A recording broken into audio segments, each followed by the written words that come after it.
හැම දිනකටම තෙරුවන් සරණයි. අද දිනත් අප සම්බන්ධ වන්නේ මහාචාර්ය රේරුකාණේ චන්දවිල ස්වාමීන් වහන්සේ විසින් සම්පාදිත අභිධර්ම මාර්ගයේ ග්‍රන්ථය සාකච්ඡා කරන අභිධර්ම පාඩම සමගයි. අපි සාකච්ඡා කරමින් ඉන්නේ ආනාපාන සති භාවනාව. ඒ කොටස අපි අභිධර්ම මාර්ගයේ විස්තර වෙන කොටස ප්‍රමාණවත් නොවන නිසා අපි තවදුරටත් මේ ආනාපාන සති භාවනාව අපිට ඒක ගැඹුරින් හදාරන්න ඉගෙන ගන්න අවශ්‍ය නිසා අපි ඒ සඳහා භාවිතා කරනවා අභිධර්මාර්ථ ප්‍රදීපිකා ග්‍රන්ථය. අභිධර්මාර්ථ ප්‍රදීපිකා ග්‍රන්ථයේ දෙවන කාණ්ඩේ කොටස අපි දැන් අපි ගැඹුරින් ඒ කොටස තමයි සාකච්ඡා කරමින් ඉන්නේ. එම ග්‍රන්ථයේ අභිධර්මාර්ථ ප්‍රදීපිකා ග්‍රන්ථයේ 550 වන පිටුව 55 වෙනි පිටුව තමයි අද සාකච්ඡා කරන්න තියෙන්නේ. ඒ කියන්නේ අපි මේ වෙනකොට හැඳින්වීම අපි දන්නවා අභිධර්ම ආනාපාන සති භාවනාවේ පීවරයන් තියෙනවා 16ක්. එතකොට කායානුපස්සනා විදියට පීවරයන් 4කුත්, වේදනානුපස්සනා විදියට පීවරයන් 4කුත්, චිත්තානුපස්සනා විදියට පීවරයන් 4කුත්, ධම්මානුපස්සනා විදියට පියවරන් 4කුත් තියෙන බව අපි දන්නවා. ඒකෙදී අපි මූලික හැඳින්වීම අපි මේ වෙනකොට සාකච්ඡා කර අවසන් අපිට පළවෙනි පියවරයන් 4 නැත්නම් කායානුපස්සනාවේ ආනාපානසති භාවනාවේ කායානුපස්සනාවේ පියවරයන් 4 වෙනම සාකච්ඡා කිරීම තමයි අද අපිට තියෙන පාඩම. එතකොට අපි දන්නවා දැන් සතිපට්ඨාන භාවනාවේ එක භාවනා ක්‍රමයක් නැත්නම් කායානුපස්සනා සතිපට්ඨාන භාවනාව අපි දන්නවා කොටස් 4යි. ඒ තමයි කායානුපස්සනාව, වේදනානුපස්සනාව, චිත්තානුපස්සනාව සහ ධම්මානුපස්සනාව. ඒකේ මේ ආනාපාන සති භාවනාව සඳහන් වෙන්නේ කායානුපස්සනාවේ භාවනාවක් විදිහට තමයි සඳහන් වෙන්නේ. අපි දන්නවා ඒක. ඒතර ඒකේ ඇයි එහෙම සඳහන් කරලා තියෙන්නේ? අපි ඒකේ ඇයි එහෙම තියෙන්නේ කියලා අපි සාකච්ඡා කරා. මතක් කරගත්තොත් දැන් මූලික ආධිකාර්මිකයා කියලා තමයි මේකේ සඳහන් වෙන්නේ. යෝගාවචරය නැත්නම් භාවනාව පටන් ගන්න පුද්ගලයා මුලින්ම භාවනා නොකරපු කෙනෙක් ආරම්භ කරනකොට පටන් ගන්නේ මේ කායානුපස්සනාවෙන්. එතකොට එහෙම පටන් අරගෙන කායානුපස්සනාවෙන් භාවනා කරලා නැත්නම් ආනාපාන සතියේ මුල් කායානුපස්සනාවේ පියවරයන් 4න් භාවනාව කරලා ධ්‍යාන ලබාගෙන ඒ ධ්‍යාන ලබා ගත්තාට පස්සේ තමයි අපිට වේදනානුපස්සනාව, චිත්තානුපස්සනාව, ධම්මානුපස්සනාව පියවරයන් 12ට යන්න තියෙන්නේ. එතකොට ඒක නිසා තමයි අතර සතිපට්ඨානයේ අර පළවෙනි කායානුපස්සනාවේ පීවරයන් 4 නැත්නම් කායානුපස්සනාවේ භාවනාවක් විදියට විතර තමයි මේ ආනාපාන සති භාවනාව සඳහන් වෙන්නේ. එතකොට නැත්නම් පටලවා ගන්න එපා. ඇත්තටම මේක කායානුපස්සනාවේ අපි ධ්‍යාන ලබාගෙන එතනින් එහාට තවදුරටත් මේක දියුණු කරනවා නිර්වාණය දක්වාම නැත්නම් මේ අරහත්ත්වය දක්වාම වේදනානුපස්සනාව, චිත්තානුපස්සනාව, ධම්මානුපස්සනාව විදියට අරහත්ත්වය දක්වා මේ භාවනාව දියුණු කරන්න පුළුවන්. ඒතර ඒකෙදී අපි දැන් කායානුපස්සනාවේ පියවරයන් 4 තමයි දැන් අපිට සාකච්ඡා කරන්න තියෙන්නේ. එතකොට අපි කිව්වා දැන් මේ භාවනා විශේෂයෙන් භාවනා ආනාපානසති භාවනාව කිරීමේදී අපිට සුදුසු ස්ථානයක් තෝරගන්න ඕන. ඒ සුදුසු විදියට හිඳ ගන්න ඕන. ඒතර මේ කාරණා ටික තමයි අපි මේ දක්වා සාකච්ඡා කරේ මුල පාඩම් ටිකේ. එතකොට අපි එහෙනම් පළවෙනි පියවරට යනවා. මේ සාකච්ඡා කරන්නේ 550 වෙනි පිටුව 55 වෙනි පිටුවේ. අභිධර්මාර්ථ ප්‍රදීපිකා ග්‍රන්ථයේ 555 වෙනි පිටුවේ අර පියවරයන් 4 පළවෙනි පියවර දීර්ඝ කොට ආශ්වාස කරන්නේ දීර්ඝ කොට ආශ්වාස කරමීද දීර්ඝ කොට ප්‍රශ්වාස කරන්නේ දීර්ඝ කොට ප්‍රශ්වාස කරමීද දැන ආශ්වාස ප්‍රශ්වාස කටයුතු. එතකොට දීර්ඝ ආශ්වාස කරනකොට දීර්ඝ ආශ්වාස කරන බව දැන ගැනීමත් කෙටියෙන් ආශ්වාස කරනකොට මේ දීර්ඝ ප්‍රශ්වාස කරනකොට පෙරදුනා අයි මුලින්ද කියනවා දීර්ඝ කොට ආශ්වාස කරනකොට දීර්ඝ කොට ආශ්වාස කරමි දැන ගැනීමත් දීර්ඝ ප්‍රශ්වාස කරනකොට දීර්ඝව ප්‍රශ්වාස කරමි දැන ගැනීම තමයි මේ පළවෙනි පියවර.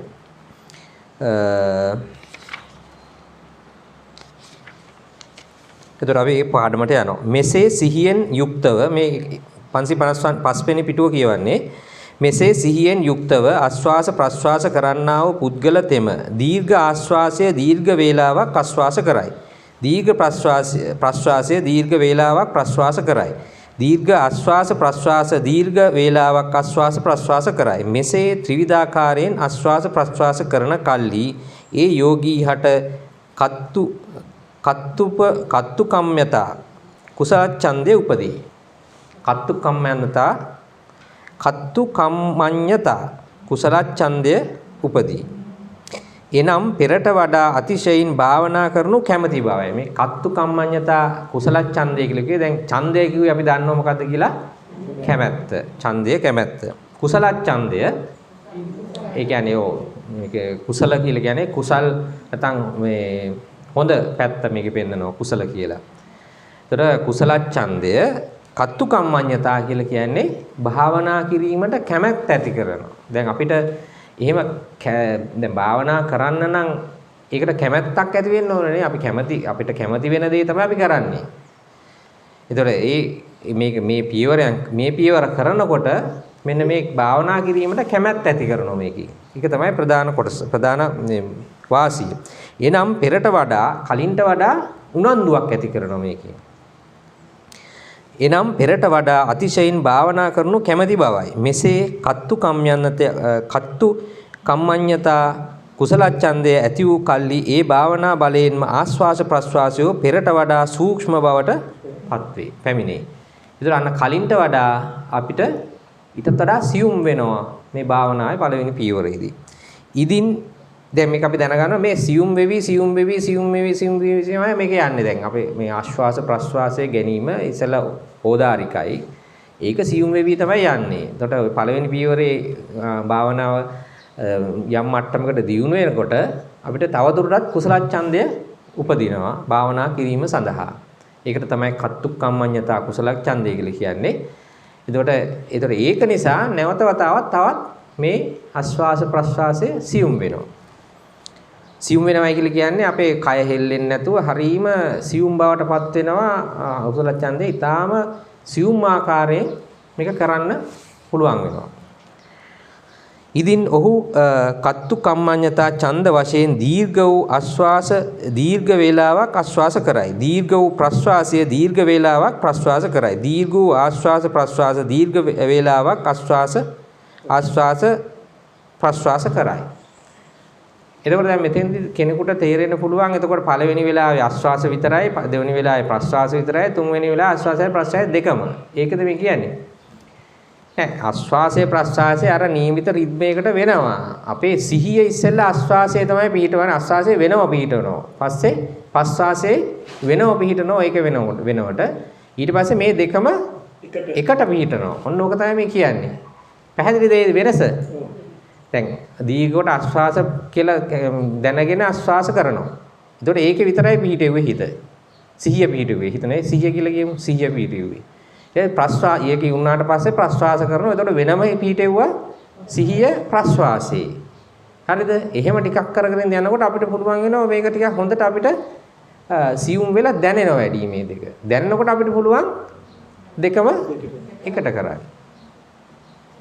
අපි දන්නෝනේ ඔකට අපි පාගුණ්‍යතාව දැන් මොකක් හරි එක දෙයක් අපි කරනකොට තා සියුම් විලෙච්චට පුරුදු වෙලා ඒක මේ කරන්න පුළුවන් වෙනෝනේ ඕනම දෙයක් නේද? අපි ඕනම දෙයක් අපි කරන දෙයක සමහරලාට අපි කියමු සංගීත භාණ්ඩයක් වයනවා කියලා මුලදී ටිකක් හරි අමාරුයි කරන්න.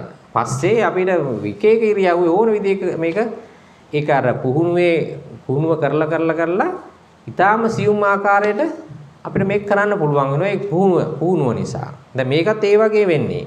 ඒ සිහිය අරගෙන විතරක් පිහිටනවා මේ ආශ්වාසය විතරක් පිහිටනවා ප්‍රශ්වාසය විතරක් පිහිටනවා අපිට ඊට පස්සේ දෙකම එක අවස්ථාවේ පිහිටන්න පුළුවන් සිහිය පවත්වාගෙන. ඒක තමයි මේ කියන්නේ. පැහැදිලි නේද ඒක?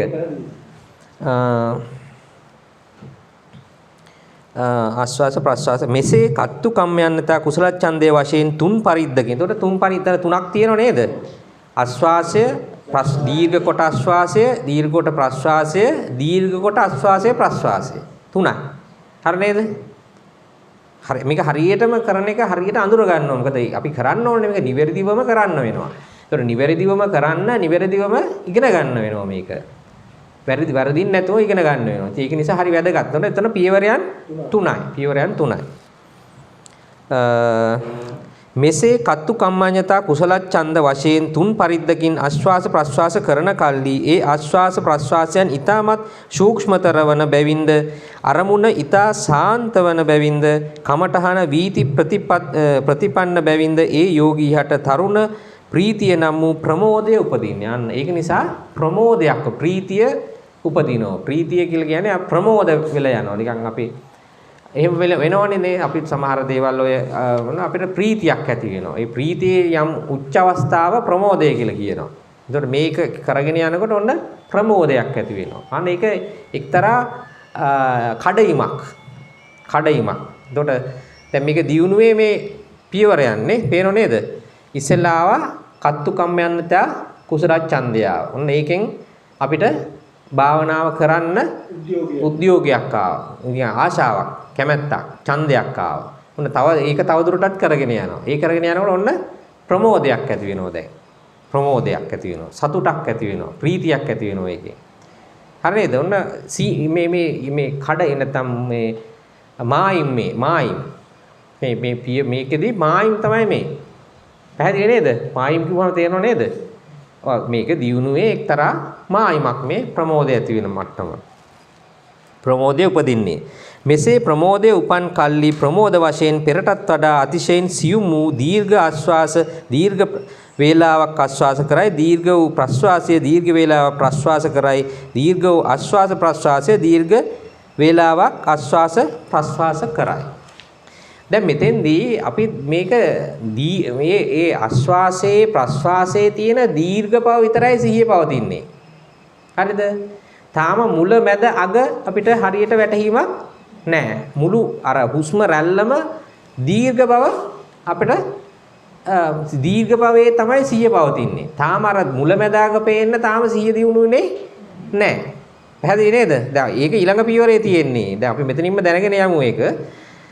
තේරුණාද? දැන් තියෙන්නේ මුළු රැල්ලම එකක් විදියට අර දීර්ඝ හුස්ම රැල්ල දීර්ඝ එකක් බවත් මේක කෙටි එකක් නෙවෙයි මේක දීර්ඝ එකක් කියන එක විතරයි දැන් අපිට මේ සිහිය පවතින්නේ. හරි නේද? ඒත් තාම හුස්ම රැල්ලේ මුල මැද අග තාම වැටහෙන්නේ නැහැ. ඒකට තව ඉස්සරහට යන්න වෙනවා.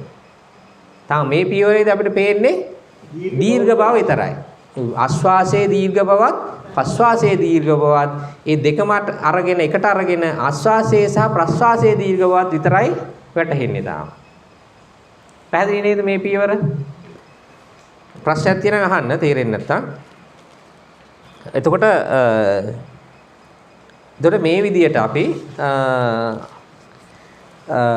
දීර්ඝ බව. ඒ කියන්නේ දැන් මුලදී මේ ඕදාරික එක දීර්ඝයි. සියුම් වෙන ඇත්තටම දැන් මේක ඒ අතරේ මේ දෙක අතරේ පොඩ්ඩක් අපි දැන් ඉස්සෙල්ලා පොඩ්ඩක් සාකච්ඡා කරා පොඩි පැටලීමක් මේ කියන්නේ පොඩ්ඩක් වෙනස් විදියට තේරුම් ගත්ත එකත් පොඩ්ඩක් මතක් කරගෙන යන්න. අපි ඉස්සෙල්ලා කිව්වා සමහර ඇත්තටම ගත්තාම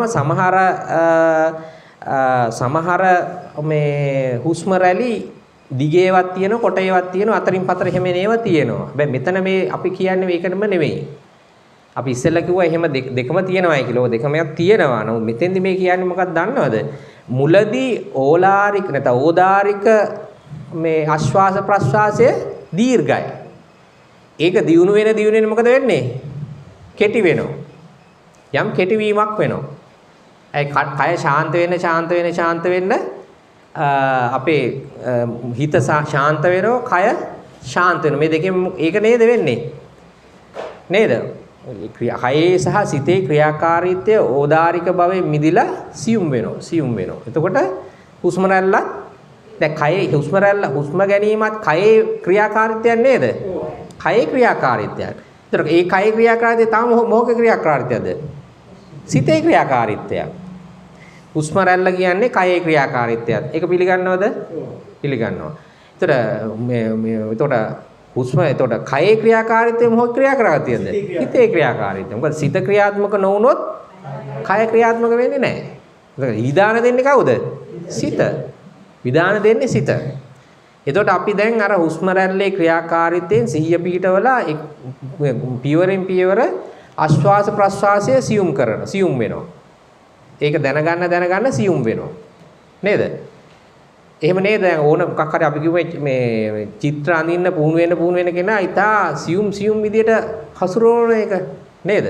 අත ඊටා සියුම් විදියට හසුරවන්න පුළුවන්. අත අර ලොකු මුලදී හරිය එහෙම සියුම් වැඩ කරන්න අමාරුයි. මුලදී පුරුදු වුණාම පස්සේ ඊටා සියුම් දේවල් කරන්න පුළුවන්. ඒ වගේ මම උපමාවකට කිව්වේ ඒ වගේ හුස්ම රැල්ල ගැන අපි අවධානය කරලා පුහුණු කරලා ඒක ක්‍රියාව කරනකොට මේක ඊටාම සියුම් වෙනවා. ඒ සියුම් වුණා කියන්නේ මොකද්ද? කය සියුම් වුණා. කය සියුම් වුණා කියලා කියන්නේ හිත සියුම් වුණා. අන්න සිත පාලනය කරන්නේ මේකෙන් අරක පාලනය කිරීම එකක් කරන්නේ. හරි නේද? ඒතර මෙතෙන්දී මුල ඕදාරික සිත ඕදාරික කය නැත්නම් හුස්ම රැල්ල දිගයි. සියුම් වෙන්න ඕලා එක මේ තැම්පත් වෙන්න ශාන්ත වෙන්න කෙටි වෙනවා. හරි. ඒතකොට මුලදී දිගේ කියලා දැනගන්නවා. දැන් ඒක එන්න කෙටි වෙනවා. ඊට පස්සේ අපිට තේරෙන ඕන දැන් කෙටි බව. අන්න ඒකට කෙටි බව අපි දැනගන්න. ඒක ඉස්සරහ පියවර. හරි නේද? දැන් ඔන්න මේ පියවරෙන් දැන් ඊළඟ පියවරට යන ඔන්න සියුම් වෙනවා ඒක. සියුම් වෙලා හුස්ම රැල්ල කෙටි බව අඳුර ගන්නවා අපි. එතකොට අපි කෙටි බව අඳුර ගන්න වෙන්නේ කොතෙන්දද? දැන් දීර්ඝ බව දැනගෙන දීර්ඝාවයෙන් ඊළඟ පියවර නේද කෙටි බව? සියුම් බව මේකේ ඊළඟ පියවර මේකේ දියුණු වීම තමයි කෙටි බව වෙන්නේ. හරි නේද? ඒක පැහැදිලිද? ඒ පැහැදිලි. අපි ඉස්සෙල්ලා කිව්වා වගේ අපි කිව්ව චිත්‍රයක් අඳනකොට මුල කොටස ගිහිල්ලා හොඳට පුහුණුව ඇඳලා පුහුණු වුණාට පස්සේ එයා ඊට සියුම් මේවා අඳින්න පුළුවන් වෙනවා එයාට. මුලදී බෑ. අර ඇඳලා පුහුණු වුණාට පස්සේ ඔන්න ඊට සියුම් මේවා අඳින්න පුළුවන්. අන්න ඒ මට්ටම තමයි දැන් ඊළඟ පියවර වෙන්නේ. එතකොට එහෙනම් ඒ දක්වා මේ පියවර කරන්න වෙනව නේද? ඔව්. ඒ දක්වා මේ පියවර කරන්න වෙනවා. හරි නේද? ඒ දෙකේ වෙනස. හරි.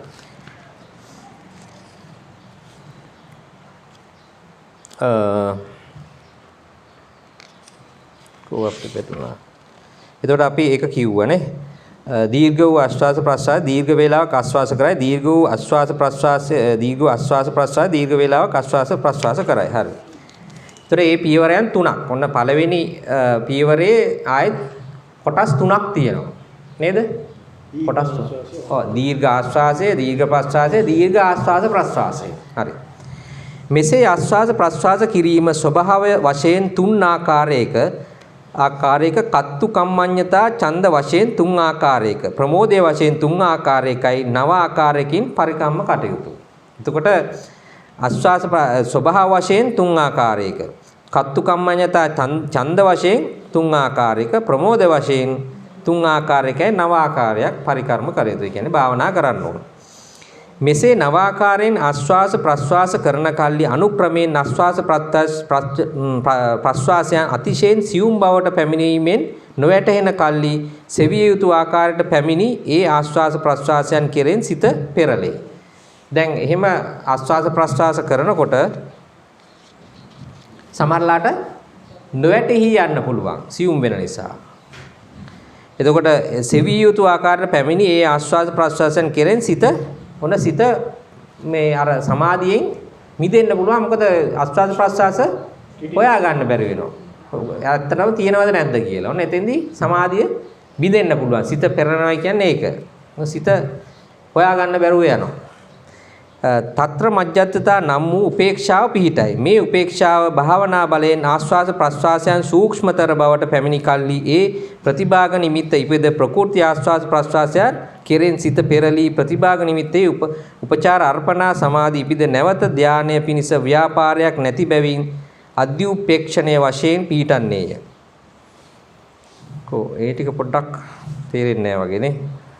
මෙසේ නවාකාරයෙන් ආශ්වාස ප්‍රශ්වාස කරන කල්ලි අනුක්‍රමයෙන් ආශ්වාස ප්‍රශ්වාසයන් අතිශයින්ම සියුම් බවට පැමිණීමෙන් නොවැටහෙන කල්ලි සෙවිය යුතු ආකාරයට පැමිණි ඒ ආශ්වාස ප්‍රශ්වාසයන් කෙරෙන් සිත පෙරළේ. తත්‍ර මධ්‍යස්ථා නම් වූ උපේක්ෂාව පිහිටයි.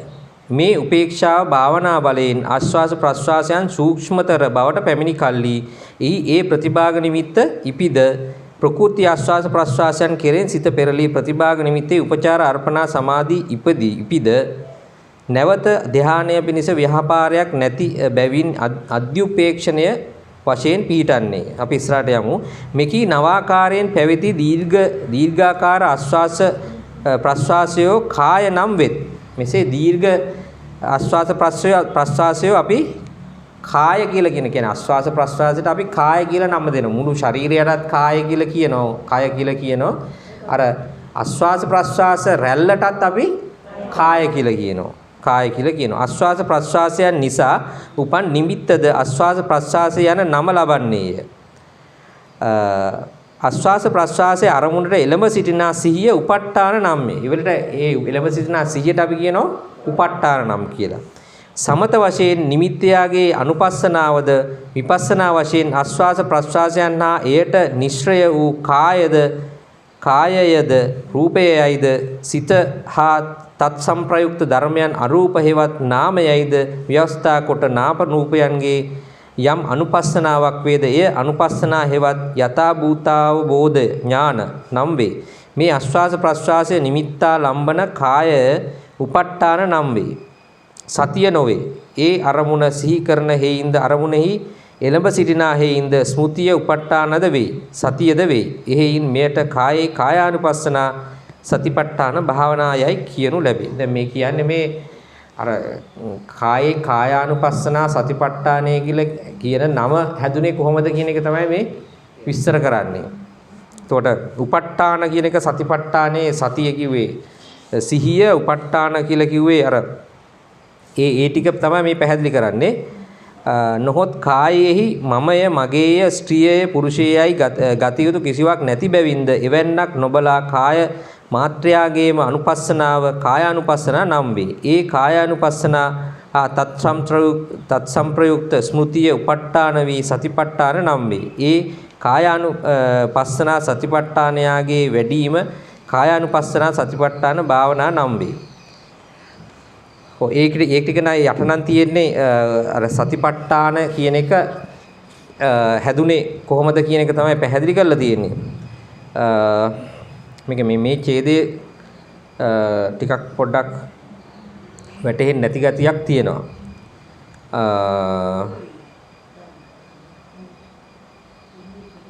කොහොම හරි අපි මේකේ මේ කෑල්ලේ මූලික හරය පොඩ්ඩක් අපි මතක් කරගත්තොත් මේක ටිකක් ගැඹුරින් අපි තව දැනුම අවශ්‍ය වෙනවා මේකේ තීරුම් ගන්න. මේක අධ්‍යුපේක්ෂණය කියන එකත් පැහැදිලි කරලා නැහැ මේකේ. මේ පොතේත් නැහැ හැබැයි ඒක. එතකොට මෙතෙන්දි කියලා මේ පැහැදිලි කරන්නේ මේ කායේ කායානුපස්සනා සතිපට්ඨාන කියලා කියන්නේ මේ කොහොමද ආවේ කියන එක තමයි. එතකොට මෙතන අනුපස්සනා කාය අනුපස්සනා. අනුපස්සනා කිව්වේ මොකද්ද? යතා මෙතන අනුපස්සනා කියලා කිව්වේ යතා භූතාව බෝධ ඥාන. ඒ කියන්නේ යතා මේ අනුපස්සනාවේ මේ ඇත්තම සත්‍ය අවබෝධය කියන එක අනුපස්සනා කියලා කිව්වේ. උප ဋ ාණ කියලා කිව්වේ මොකද්ද? මේ ආශ්වාස ප්‍රශ්වාස නිමිත්තා ලම්බනය කායය උප ဋ ාණ නම් වේ. මෙතන ඊට උඩින් කියනවා සිහිය තමයි උප ဋ ාණය.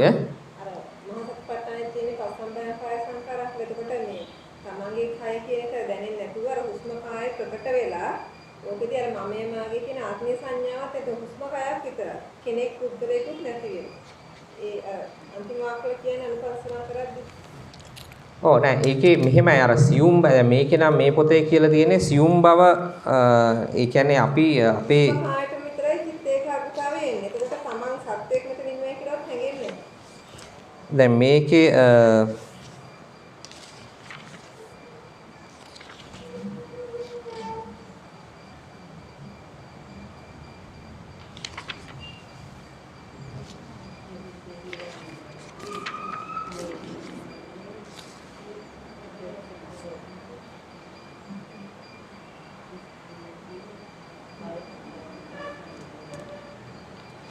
ඔව්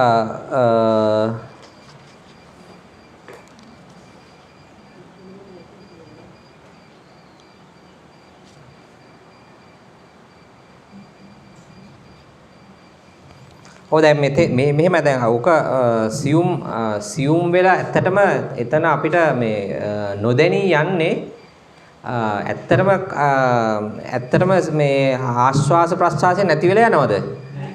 නෑ නැති වෙලා යනව නෙමෙයි. අපේ සියුම් බව ඒකේ සියුම් බව වැඩි වෙන නිසා අපිට හරියට 100 පිහිටව ගන්න බැරි වෙන එකක් වෙන්නේ. දැන් ඒකේ එහෙම වුණොත් මේකේ කියනවා මේ මෙනෙහි කරන්න කියලා එහෙම වෙන්න පුළුවන්ද? හරිද? දැන් මේකේ මෙන්න මෙතන තියෙනවා මේ විසුද්ධි මාර්ගය කාලයක් තියෙනවද? නෑ නේ. විසුද්ධි මාර්ගයේ 417 වෙනි පිටුවේ තියෙනවා. කර්මස්ථානයේ හේවත් ආශ්වාස ප්‍රශ්වාසය නොවැටෙන බව දැනුණු ඒ යෝගී විසින් මේ ආශ්වාස ප්‍රශ්වාසය ඇත්තේ කොහිද නැත්තේ කොහිද කාහටද නැත්තේ කාහටදයි සැලකිය යුතුය. ඒ කියන්නේ දැන් ඔන්න අපිට භාවනා කරලාගෙන යනකොට ආශ්වාස ප්‍රශ්වාසය නොදෙනී යනවා. නොදෙනී යනකොට දැන් මේක දැන් හොයාගන්න විදියක් නැහැ. දැන් නොදෙනී යනකොට අපි මොකද කරන්න ඕන? අපි ඇත්තටම බලන ඇත්තටම ආශ්වාස ප්‍රශ්වාසය නැත්තේ කාටද? මෙන්න මේ ඇයට තමයි නැත්තේ. මව් කුස වසන්න උන්ට නැහැ. මව් කුසේ ඉන්නකොට ආශ්වාස ප්‍රශ්වාසය තියෙනවද? නැහැ. දියෙහි ගිලින උන්ට ආශ්වාස ප්‍රශ්වාසය නැහැ. අසඤ්ඤී තල වැසියන්ට අසඤ්ඤ සත්‍යයන්ට තියෙනවද? නැහැ. ඊට මල උන්ට නැහැ. චාතුර්ජානයට සංවදින උන්ට නැහැ. රූපාරූප භව සමග්ගීන්ට රූපාරූප භව සමග්ගීන් කියන්නේ මේ අරූප භවයට යන අපේ අරූප භව වැසීන්ට කියන එක වෙන්නේ නැති මේ අරූප ලෝකේ තියෙනවද ආශ්වාස ප්‍රශ්වාසය? නැහැ. නිරෝධ සමාපත්තියට සම්වැදුණාන්ට තියෙනවද? නැහැ. එතකොට මෙන්න මේ අයට තමයි ඇත්තටම ආශ්වාස ප්‍රශ්වාසය නැත්තේ. එතකොට අපි මෙනෙහි කරන්න ඕනේ මේ වෙලාවට. එහෙනම් මම මේ කට්ටියකින් එක්කෙනෙක්ද මම? නෑ. මම මේ කට්ටිය කාගේ වරක් නෙමෙයි. නෙමෙයි නම් එහෙනම් මට නැති වෙන්න පුළුවන්ද? බෑ. මට නැති වෙන්න විදියක් නෑ. හරිද? මම එහෙම කවුරුවත් නෙමෙයි. එහෙම වුණා නම් මට නැති වෙන්න පුළුවන්. ඒක හරි. එහෙම නැති වෙලා ගිය ගමන් අපි මෙනෙහි කරන්න ඕන මෙන්න මේ අයගෙන් කවුරුවත් නෙමෙයි මම. එහෙමනම් මට නැති වෙන්න විදියක් නෑ. එහෙමනම් මම දැන් මේක තියෙනවා අපිට මට හොයාගන්න බැරුව තියෙන්නේ. දැන් මොකද මම කරන්න ඕන? 100 හොයාගන්න. ඒක හොයාගන්න ඕන. කොහොමද හොයන්නේ ඒක? 100 හොයන්නේ. ඒකට උපමාවක් දෙනවා. මොකද්ද උපමාව? අපි ඉස්සෙල්ලා සාකච්ඡා කරා. මොකද්ද උපමාව? දැන් අර සීසානකොට සීසාන්න දැන් ඉස්සර ඔය ගව පට්ටි තියෙනකොට දැන් මේ කුඹුර මේ මඩ කරන්න කැලෙන් ගිහිල්ලා ගොන්නු දෙන්නෙක් මැදගෙන ඇවිල්ලා මේ කුඹුර සකස් කරනවා. හරිද? අරලා ආයෙත් අතහැරලා දානවා. දැන් නේ අපි මේ ගව පට්ටි තියාගෙන ඉන්නේ. ඉස්සර කාලේ එහෙම වෙන්නේ නැති. ඊට පස්සේ දැන් එයාට දැන් ඒ වැඩ ඉවුණාට පස්සේ ආයෙත් මෙයාට ඕන වෙනවා ආයෙත් තව ගොන්නු දෙන්නෙක් මේ කුඹුර සකස් කරගන්න. දැන් මෙයා ගිහිල්ලා මොකද කරන්නේ? මෙයා හොයනවද හැමතැනම කැලේ ඇවිද හොයනවද? නෑ. එයා කොහරද යන්නේ? එයා හරියටම දන්නවා. ඒ ගොවියා හරියටම දන්නවා මේ කුඹුරේ මේ කොහේ ගියත් මේ කැලේ කොහේ හිටියත් මේ ගොන්නු එනවා වතුර බොන්න වැවට. හරිද? වතුර තියෙන තැනට එනවා අනිවාර්යෙන්. ඒක නිසා එයා යන්නේ කොහාටද? වැව ළඟට. එයා යන්නේ වැව ළඟට. එයා අර මේ කැලේ රස්තියාදු වෙන්නේ නැහැ. එයා යනවා වැවට. වැව ළඟ ගිහිල්ලා වැව ළඟ ඉන්නකොට මෙයා එනවා එතෙන්ට. මේ හරක එනවා එතෙන්ට. ගොන්නු එනවා එතෙන්ට. එතනින් බැඳගෙන දෙන්නෙක් එනවා. ඒ වගේ දැන් මෙයා කොහේ ගියත් එන්න ඕන කොතෙන්ද? සුෂ්ම රැල්ල කොහාටද එන්න ඕන? නාසිකාග්‍රයට එන්න ඕන. අනිවාර්යෙන් නාසිකාග්‍රයට එන්න ඕනේ. එතකොට හොයන්නේ කොහෙද? නාසිකාග්‍රය හොයනවා. නාසිකාග්‍රය තමයි හොයන්නේ. නාසිකාග්‍රය හො තොල ඉස්සරහා තමයි හොයන්නේ. එතන හොයන්න ඕනේ. දැන් එතන 100 පවත්වලා එතන හොයන්න ඕනේ. එතන හොයලා ආයෙත් අල්ල ගන්න ඕනේ මේක. හරි නේද? ඒක මේකේ මේ පොතේ පැහැදිලි කරලා නැහැ. ඒක තියෙන්නේ විසුද්ධි මාර්ගයේ. ඒක තමයි මෙතන පැහැදිලි අපිට මේ කොටසේ මේ අවශ්‍ය වෙන කාරණා ටික තමයි ඒ ටික අපි ඊළඟ පියවරට යනවා. දෙවෙනි පියවරට යනවා. දෙවෙනි පියවරට යනවා. ලුහුඩු කොට ආශ්වාස කරන්නේ ලුහුඩු කොට ආශ්වාස කරමි ලුහුඩු කොට ප්‍රශ්වාස කරන්නේ ලුහුඩු කොට ප්‍රශ්වාස කරමිද දැන ආශ්වාස ප්‍රශ්වාස කළ යුතු. එතකොට දෙවෙනි පියවර. එතකොට දැන් අන්න කලින් දීර්ඝ කොට කරලා දැන් ඒක ලුහුඩු වෙලා තියෙන්නේ නේ. දැන් ඒක දියුණු වෙලා සියුම් වෙලා දැන් ලුහුඩු වෙලා තියෙන්නේ. යට කියන ලද ආකාරයෙන් යට කියන ලද ආකාරයෙන් සිහියෙන් යුක්තව ආශ්වාස ප්‍රශ්වාස කරන්නා වූ පුද්ගල තෙම ලුහුඩු ආශ්වාසය ඇති වූ කල්ලි ලුහුඩු ආශ්වාසය ස්වල්ප වේලාවක්. එතන මේ පොතේ හදාගන්න එතන කොටසක් අඩුයි. මේ ෆොටෝකෝපි එකේ නම් මම හදලා ඇති. එතෙන්ට එන්න ඕන මෙන්න මේ මම කියනවා යට කියන ලද ආකාරයෙන් සිහියෙන් යුක්තව ආශ්වාස ප්‍රශ්වාස කරන්නා වූ පුද්ගල තෙම ලුහුඩු ආශ්වාසය ඇති වූ කල්ලි ලුහුඩු ආශ්වාසය ස්වල්ප වේලාවක් කියන තැනේ පොඩි අඩුවක් තියෙනවා. මෙන්න මේක ලියා ගන්න. ආශ්වාස කරයි. ස්වල්ප වේලාවක් ආශ්වාස කරයි. ලුහුඩු ප්‍රශ්වාසය ස්වල්ප වේලාවක් කියන කෑල්ල ලියා ගන්න වෙනවා. අතෙන්දි තියෙන ප්‍රශ්වාස කරයි. ඒ කෑල්ල මේකේ print එකේ වැදිලා නැහැ. හරිද? පොත් තියන අය ලියා ගන්න පොඩි කෑල්ලක් අඩුයි එතන. මොකද්ද අයි කියනවා? ඔව්. ඉතින් තියෙනවනේ ලුහුඩු යට කියන ලද ආකාරයෙන් සිහියෙන් යුක්තව ආශ්වාස ප්‍රශ්වාස කරන්නා වූ පුද්ගල තෙම ලුහුඩු ආශ්වාසය ඇති වූ කල්ලි ලුහුඩු ආශ්වාසය ස්වල්ප වේලාවක් ආශ්වාස කරයි. හරිද? ලුහුඩු ප්‍රශ්වාසය ස්වල්ප වේලාවක් අන්න එතෙන්ට යනකම් ලියා ගන්නවා. ඒ කෑල්ල අඩුයි. ඊළඟට ඔන්න ප්‍රශ්වාස කරයි කියන කෑල්ල තියෙනවා. හරිද? එතන මේ print එකේ පොඩි අඩුවක් තියෙනවා. ඈ 556 පිටුවේ. හරිද? පොඩි අඩුවක් තියෙනවා එතන. ප්‍රශ්වාස කරයි. ලුහුඩු ඊට පස්සේ හරිනේ ලුහුඩු ආශ්වාස ප්‍රශ්වාසය ස්වල්ප වේලාවක් ආශ්වාස ප්‍රශ්වාස කරා. ඉස්සෙල්ලකම තමයි. ඉස්සෙල්ල දීර්ඝ කොටනේ කරේ.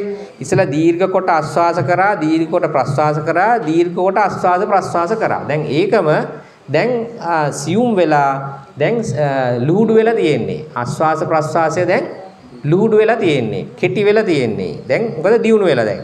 දැන් සමාධිය ඇවිල්ලා දැන් සමාධිය දියුණු වෙලා. දැන් දියුණු වෙලා දැන් හුස්ම රැල්ල කෙටි දැන්.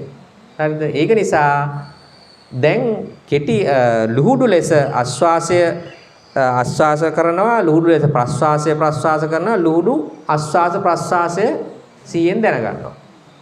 හරිනේ? ලුහුඩු ආශ්වාස ප්‍රශ්වාස ස්වල්ප වේලාවක් ආශ්වාස ප්‍රශ්වාස. ඒ කියන්නේ දැන් ලුහුඩු එක ස්වල්ප වේලාව නම් මොකද්ද ඒක?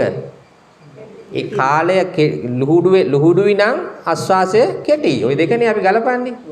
ඒක හරියට අඳුර ගන්නවා. මේක ලුහුඩුයි එහෙනම් කෙටි වෙලාවක් තමයි මේක තියෙන්නේ. නේද? ඒක හරියට 100 පීඩවනවා. ඒක හරියට අඳුර ගන්නවා. කෙනා අඳුර මේක ලුහුඩු එක ලුහුඩුයි. එහෙම තියෙන බව 100 හරියට අඳුර ගන්නවා. මේ කෙටි දැන් කෙටිනේ දැන් සියුම් වුණා. එහෙනම් සියුම් උනේ එක හරියට ඉවැරිදිව 100ෙන් අඳුර ගන්නවා. හරියට 100 පීඩවනවා ඒක. ඒ කියන්නේ දැන් අර මේක මොකද්ද කියලා අපි හරියටම අඳුර ගන්න ඕන. වගේ අර සුස්ම රැල්ල දැන් කෙටි කියන එක හරියටම අඳුර ගන්නවා. ඒකේ හරියට 100 පීඩවනවා. හරි නේද? දැන් ඉස්සෙල්ලා දීර්ඝ වෙච්ච එක දීර්ඝයි කියලා හරියට 100 පීඩව දැන් ලුහුඩු වෙලා ලුහුඩු උන එක දැන් ලුහුඩුයි කියලා 100 පීඩේකෝ. දැන් ඉස්සෙල්ලට වඩා දියුණුයි නේද දැන්? දැන් දියුණු වෙලා තියෙන්නේ. දැන් දියුණුයි. කරයි. මෙසේ ත්‍රිවිධාකාරයෙන් ලුහුඩු ආශ්වාස දැන් එතනක් තුනක් තියෙනව නේද? එතනක් තියෙනවා. මොකද්ද තුන? ලුහුඩු ආශ්වාසය, ලුහුඩු ප්‍රශ්වාසය, ලුහුඩු ආශ්වාස ප්‍රශ්වාසය. එතනක් තුනයි. හරිද? කරයි. මෙසේ ත්‍රිවිධාකාරයෙන් ලුහුඩු ආශ්වාස ප්‍රශ්වාසයන් දැන ආශ්වාස ප්‍රශ්වාස කරන කල්ලි ඕහට කත්තු කම්මඤ්ඤතා කුසල ඡන්ති ඉබදන්න තවත් ආයි තවදුරටත් කත්තු කම්මඤ්ඤතා කුසල ඡන්දය ඇති වෙනවා. ඒ කියන්නේ මොකද්ද? ප්‍රමෝදය ප්‍රමෝදය නෙවෙයි. කැමැත්ත. තව දුරටත් මේක භාවනා කරන්න තියෙන කැමැත්ත. ප්‍රමෝදය ඉස්සරහට එන්නේ ඊළඟ පියවරේ. හරි නේද? තව භාවනා කරන්න කැමැත්ත එනවා. කැමැත්ත. කුසල ඡන්දය එනවා.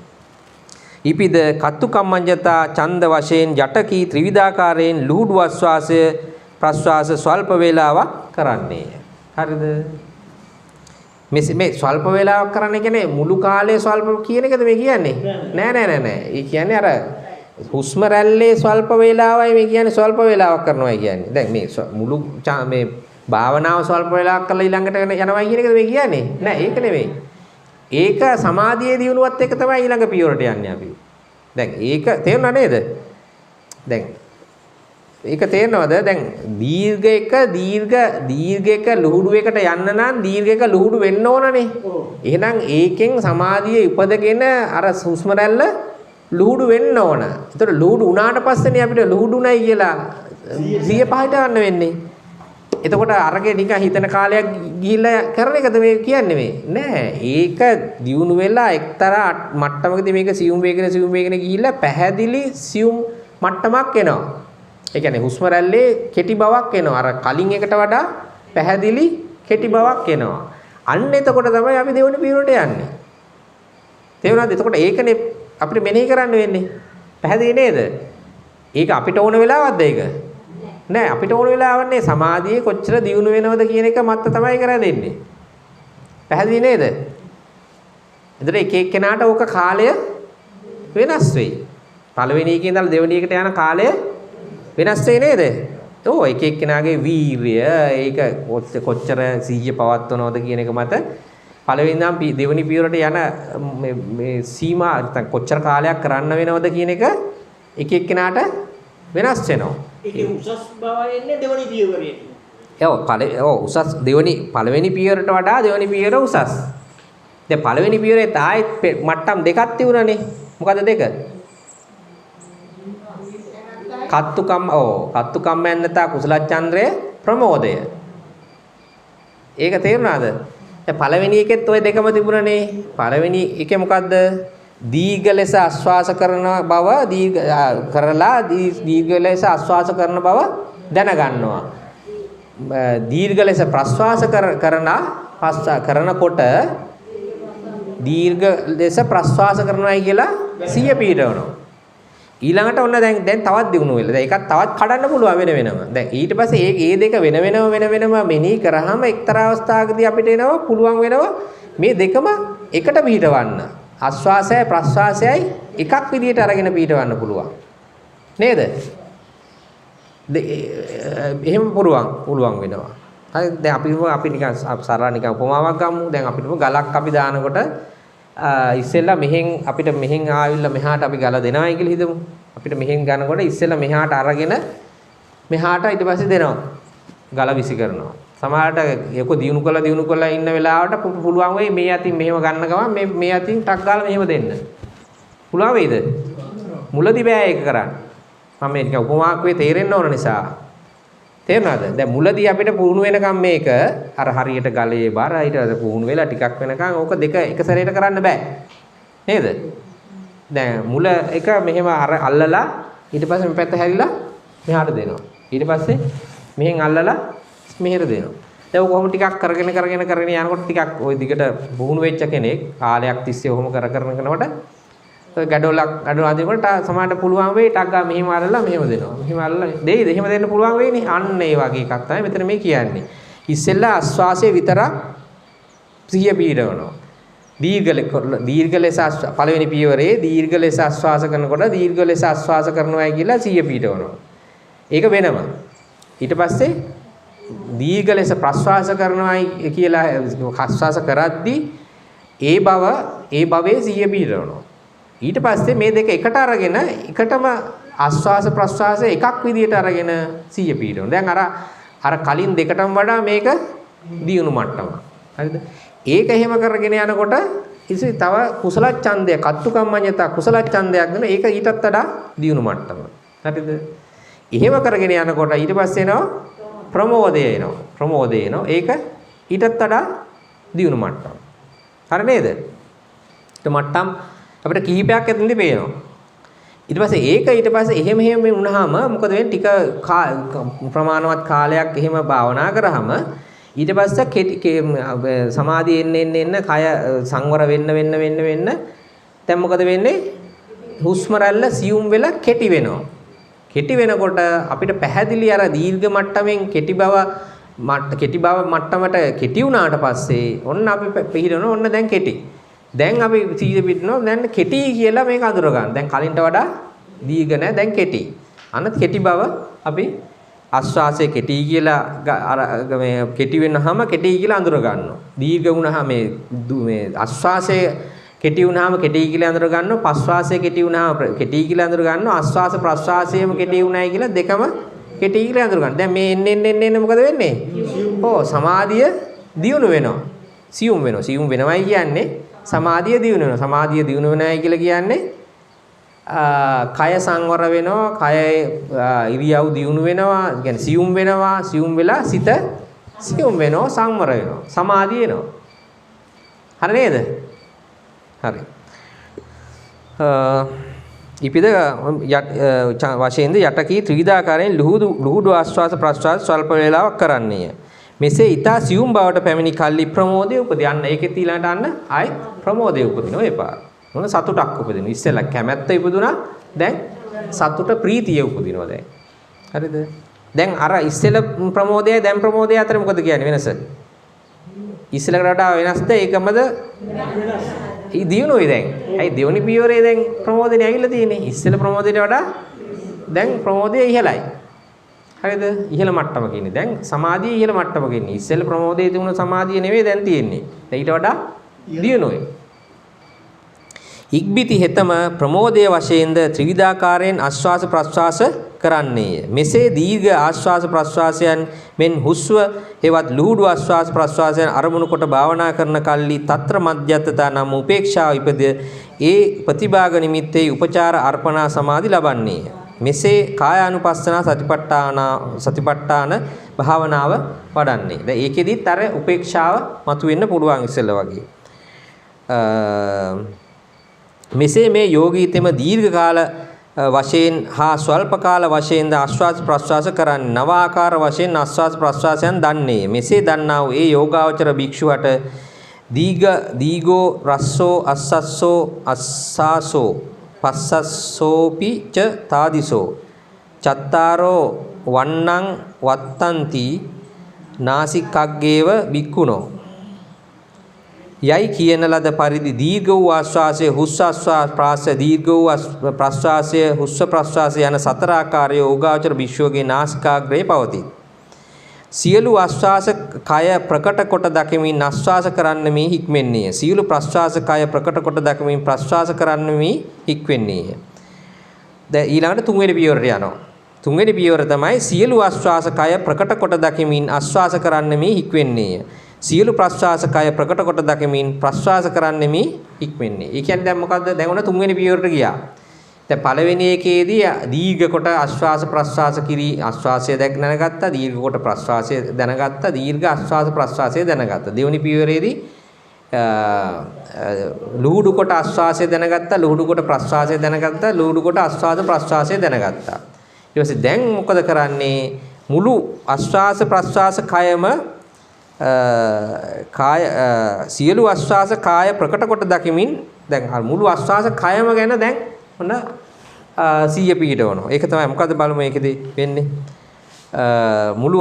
මුළු ආශ්වාස ප්‍රශ්වාස කයම ප්‍රකට කොට දකිමින් තමයි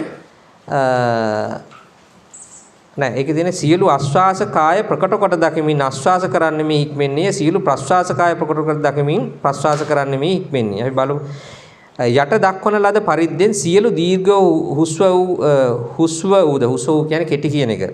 ඌද ආශ්වාස ප්‍රශ්වාසයන් නැහැ අගදී නිමිත්තගෙන එහි සිත පීඨවා භාවනා කරන්නා වූ යෝගාවචර තෙම සියලුම ආශ්වාස කාය ආදී මධ්‍ය පරියෝසාන. දැන් මෙතෙන්දී තමයි ඔන්න අන්න මුල මැද අග. දැන් ඔන්න මුළු සිහියේ අර අපි ඉස්සෙල්ලා කිව්වනේ ඉස්සෙල්ලා අර දීර්ඝ බව සහ කෙටි බව විතරයි ඉස්සෙල්ලා සිහිය පීඨුවේ. දැන් මේ පියවරේදී මොකද වෙන්නේ? ඒකේ මුල මැද අග කියන එකත් අපි අඳුර ගන්නවා.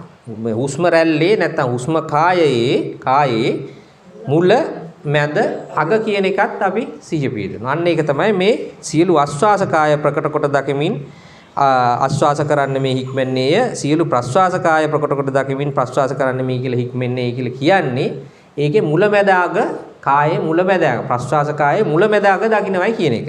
හරිද?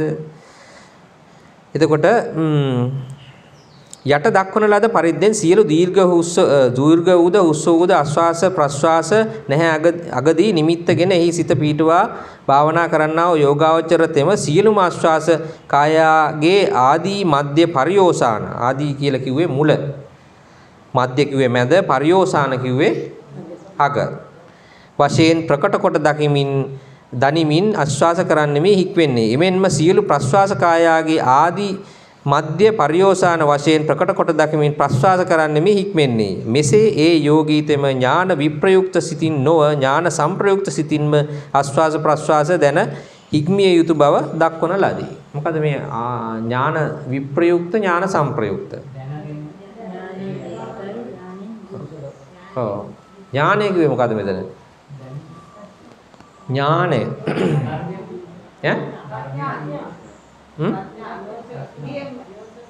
ප්‍රඥාව තිබීම හෝ නැතිවීම නේ. දැන් ඥාන විප්‍රයුක්ත කිව්වේ ඥානය පීඩන්නේ නැහැ.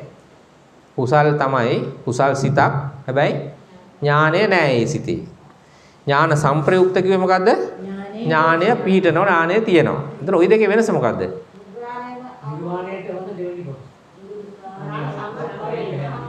කියන්නේ නිර්වාණය අරමුණු කරගෙන කියන්නේ නිර්වාණය ලැබීමේ අරමුණෙන් තමයි මේක කරන්නේ. එතකොට නිර්වාණය ලැබීමේ අරමුණෙන් මේක කරනවා නම් ඒක මොකද? ඥාන සංප්‍රයුක්තයි. අපි මේ ලෞකික ධානය ලැබීමේ අරමුණෙන් මේක කරනවා නම් ඒක ඥාන විප්‍රයුක්තයි. හරිද? එතකොට මේ දෙකේ වෙනස තමයි ඒක. ඥාන දැන් කෙනෙක් මේ භාවනාව කරන්නේ එයා ධානය ලබාගෙන ලෞකික ධානය ලබාගෙන විවිධ කියන්නේ ඔය මේ මොනවද අර්පණා ලබා මේ මොනවද අභිඥා ලබාගෙන විවිධ දේවල් කිරීමේ අරමුණ නම් හරියට උදාහරණයක් කවුරු වගේද? දේවදත්. දේවදත් ස්වාමින් වහන්සේ වගේ නම් දැන් උන්වහන්සේ භාවනා කරේ ඥාන විප්‍රයුක්තද සංප්‍රයුක්තද? ඥාන විප්‍රයුක්තයි. ඥාන විප්‍රයුක්තව තමයි දේවදත් ස්වාමීන් වහන්සේ භාවනා කරේ. ඒකට අපිට පැහැදිලි. අපිට කතා ප්‍රවෘත්තිය අධ්‍යයනය කරාම පැහැදිලිවම මේ පැහැදිලි භාවනා මේ මට්ටමට ගිහිල්ලා තියෙන උන්වහන්සේ ගියාට මේ සිත් ඇතුළේ තියෙන්නේ ඥාන විප්‍රයුක්තයි. ඔය ලෞකික ධාන අරබයා මොකද බුදුන් වහන්සේ පෙරදවීමට උන්වහන්සේගේ ශක්තිය අභිබවා යෑමට තමයි දේවදත්ත ස්වාමීන් වහන්සේ භාවනා කරේ. එතකොට එතෙන්දී පිහිටුවේ මොකද්ද එහෙමනම්? ඥාන විප්‍රයුක්ත සිත්. එතකොට අපි පිහිටවන්න මොකද්ද? ඥාන සංප්‍රයුක්ත සිත්. ඥාන සංප්‍රයුක්ත සිත්. ඒ කියන්නේ නිවන ලැබීමේ අරමුණයි තියෙන්න ඕන අපිට. එහෙම වුණොත් පිහිටන්නේ මොකද්ද? ඥාන සංප්‍රයුක්තයි. ඥාන සංප්‍රයුක්ත සිතින්ම ආස්වාස ප්‍රස්වාසයේ දැන හික්මේ යුතු බව දක්වන ලදී. ඇතැම් භික්ෂුවක් හට කලාප වශයෙන් සුණු විසුණු වූ ආස්වාස ප්‍රස්වාස කායෙහි ස්මෘතියද ඥානයද එළවා භාවනා කරන කල්ලි ආදිය ප්‍රකට වන්නේ. සමහර අයට ආදිය ප්‍රකට වෙනවා. ආදිය ප්‍රකට වෙනවා කිව්වේ මොකද? ආදිය ප්‍රකට වෙනවා. ආදිගේ මුල ආදි කිව්වේ මොකද? මුල. ඒතර සමහර අයට හුස්ම රැල්ලේ මුල ප්‍රකට වෙනවා. හොඳට මුල අඳුර ගන්න පුළුවන්. මැදයි අගයි ප්‍රකට වෙන්නේ නැහැ යාට. හිතේ හුස්ම රැල්ලේ දැන් හුස්ම රැල්ල තියෙනවනේ මෙතනින් පිට වෙලා මෙහෙම ගිහිල්ලා නේද? හුස්ම රැල්ල කියන එක තේරෙනවනේ. ඒ හුස්ම රැල්ලේ දැන් අපි අර ඉස්සෙල්ලා මේ උපමාවේ කතා කරානේ. දැන් අර මොනවාද කකච උපමාවනේ. කකච උපමාවේ හුස්ම රැල්ල තමයි දැන් අර අපි කිව්වා අපි කීයත අරගෙන ලීයක් කපනකොට මුල ටික මුල දත් වලින් කැපෙනවා. අතන මුල දෙයක් තන කියන්නේ කීයතේ දැන් ඇතුළට යනවා නම් ආශ්වාස කියලා ගත්තොත් ওই පැත්තට යන එක ආශ්වාස කියලා ගත්තොත් මුල දත් ටික වදිනවා. ඒක මොකද්ද? මුල ආදිය මුල. ඊට පස්සේ මැද ටිකට එනවා. මොකද? මධ්‍යම මැද. ඊට පස්සේ මැද දත් වලින් කැපෙනවා. ඊට පස්සේ අග ටික පරියෝසාන නැත්තම් අවසානය. එතකොට සමහර අයට මුල ටික 100 පිහිට වෙනවා හරියට අර දෙක හරියට පිහිටන්නේ නැහැ. මැදයි අගයි. ඒතර ආදිය පිහිටවනවා කියන්නේ ඒකයි. හුස්ම රැල්ලේ මුල හරියට 100 පිහිට වෙනවා. ඊටු දෙක හරියට පිහිටන්නේ නැහැ. ඒක තමයි මේ කියන්නේ. ඇතැම් භික්ෂුවක් හට කලාප වශයෙන් සුණු විසුණු ආස්වාද ප්‍රස්වාස කායෙහි දැන් ඒ කියන්නේ හරියට වැටහුන් නැතු අර වැටහෙන්නේ නැතුව මට්ටමට මුළු කාය මේ අර ඉස්සෙල්ලා දැන් අපි මෙනෙහි කරමින් ඉන්නේ කොහොමද? දැන් මුළු දීර්ඝය කෙටි කියන විදියටනේ අපි දැන් අරමුණු කරේ මුලදී දීර්ඝ පස්සේ කෙටි කියලා අරමුණු කරගෙන මුළු කාය වශයෙන් තමයි අපි දැනගත්තේ. දැන් ඒකෙත් අර කලාප වශයෙන් වෙන් කරගන්නවා. දැන් ඒක සුණු විසුණු කියලා මේ කලාප වශයෙන් වෙන් කරගන්න බැරි මට්ටමේ තමයි දැන් ඉන්නේ අපි. ඊට පස්සේ අපි කලාප වශයෙන් වෙන් කරගන්න 100 පීඨවනවා. ඒකේ තියෙන මුල මැදාග දැන් මේ තේරුම් ගන්න උත්සාහ ගන්නනේ. උසකනකොට සමහර අයට මුල තේරෙනවා. මුල තේරලා ඒක පීඨනකොට අර දෙක මිස් වෙනවා. ඒ දෙක අල්ල ගන්න බැරි වෙනවා. හරිද? පැහැදිලිද? මුල පිහිටනකොට අර දෙක ගිහිල්ලා ඉවරයි. දැන් ඒක අරක ගිහිල්ලා අපි සූදානම් වෙනකොට ගිහිල්ලා අර දෙක. දැන් මුල ඊටු දෙක අල්ල ගන්න බෑ. හරිද? ඒක තමයි මේ කියන්නේ. ඇතැම් භික්ෂුවක් හට කලාප වශයෙන් සුණු විසුණු ආස්වාද ප්‍රස්වාස කායේ ස්මෘතියද ඥානයද එළවා භාවනා කරන කල්ලි ආදිය ප්‍රකට වෙන්නේ. ආදිය කියන්නේ මුල ප්‍රකට වෙනවා. මධ්‍ය සහ අවසානය ප්‍රකට නොවේ. හරිද? හරි නේද? ඊට පස්සේ හෙතෙම ආදියම ප්‍රකට කොට පිරිසිඳ ගන්නට සමත් වේ. එතකොට ආදියම තමයි අල්ලගන්න පුළුවන් වෙන්නේ යාට හරියට. මධ්‍ය සහ අවසානයද දැනගන්නට සමත් නොවන හේයින් ඒ මධ්‍ය අවසාන දෙකෙහි වෙහෙසටපත්. මේ දෙක අල්ලගන්න වෙහෙසටපත් වෙනවා යා. නමුත් අල්ලගන්න බෑ. මේ දෙකේ එයා දුර්වල වෙනවා. වෙහෙසටපත් වෙනවා. ඒක අල්ලගන්න අමාරුයි යාට. හරිද? ඒක තමයි මේ කියන්නේ. හරි නේද? එතකොට ආදි අල්ලගත්තා මධ්‍ය අවසානය අල්ලගන්න බෑ යාට වෙහෙසටපත් වෙනවා. ඒ එක්කෙනෙක් එහෙමයි. ඊට පස්සේ එමෙන් ඇතැම් භික්ෂුවකට තවත් එක්කෙනෙකුට කොහොමද වෙන්නේ කියලා මේ කියනවා. මධ්‍ය ප්‍රකට වේ ආදිය සහ අවසානය ප්‍රකට වෙනවා. එයා මැද අල්ලගත්තා. හුස්ම රැල්ලේ මැද අල්ලගත්තා.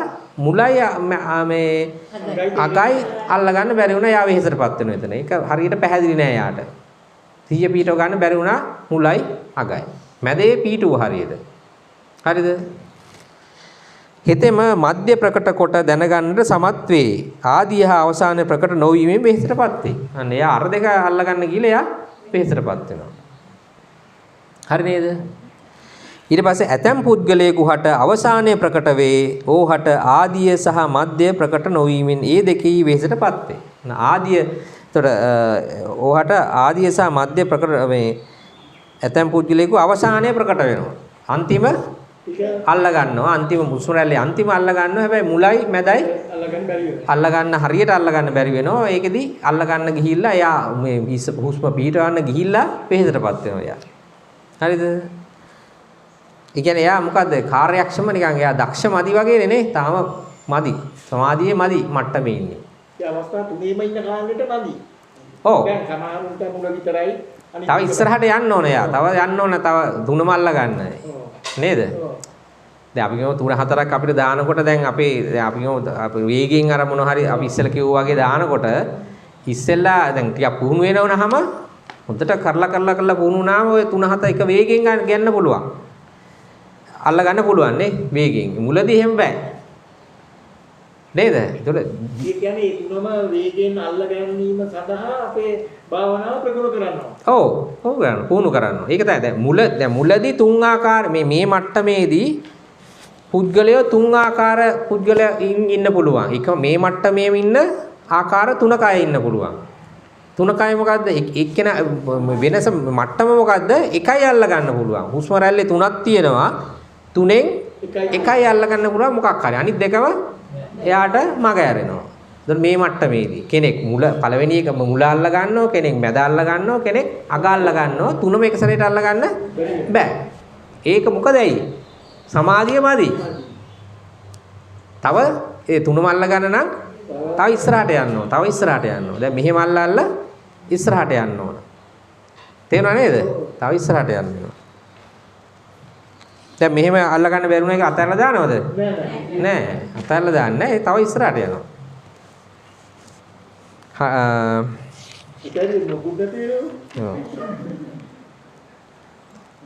ඇතැම් භික්ෂුවක් හට ආදී මධ්‍ය අවසාන යන තුන් තැනම ස්මෘතිය හා ඥානය එළවා භාවනා කිරීමෙන් ප්‍රකට වේ. හරිද? ඒ කියන්නේ තව එයා ටිකක් දියුණු එක්කෙනෙක්. ඊට වඩා සමාධිය දියුණු කළා. අරම කරලා ඊළඟ මට්ටමට ගිහිල්ලා. හෙතෙම සියලුම ආස්වාස ප්‍රස්වාසයන් කායයන් ආස්වාස ප්‍රස්වාස කායයන් ප්‍රකට කොට දැනීමට සමත් වෙත්. සමත්. හේයින් කිසි තැනක වෙහෙසටපත් නොවි හික්මෙන්නේය. හරිද? ගැටෙන්නේය. වෑයම් කරන්නේ මෙසේ ආනාපාන සතිය වඩන්නහුගේ ස්මෘති වීර්ය සංඛ්‍යාත වූ යම් සංවරයක් ඇද්ද ඒ ඔහුගේ අදි සීල ශික්ෂාය. හරිද? එතකොට මෙසේ ආනාපාන සතිය වඩන්නහුගේ ස්මෘති වීර්ය සංඛ්‍යාත වූ යම් සංවරයක් ඇද්ද. එතන සතියයි වීර්යයි වීර්යයේ යම් සංවරයක් තියෙනවනේ. මේ මට්ටමේදී තියෙන සතියේ වීර්යයේ තියෙන සංවරය අපි ඒකට මොකද්ද කියන්නේ? අදි ශීල. එතකොට අදි ශීල මට්ටම. අදි ශීල මට්ටම කියන්නේ මේ භාවනාවේ මේ මට්ටමට අපි කියනවා අදි ශීල. අදි ශීලය කියන එකේ තේරුම මොකක්ද? සතියේ සහ වීර්යයේ තියෙන දියුණු මට්ටම. තිබුණු මට්ටමට වඩා දැන් දියුණු වෙලා. එතකොට මොකද්ද මේ සතිය වීර්ය? ස්මෘති කිව්වේ සතිය, වීර්ය කිව්වේ සති වීර්ය කියන්නේ මොකද්ද?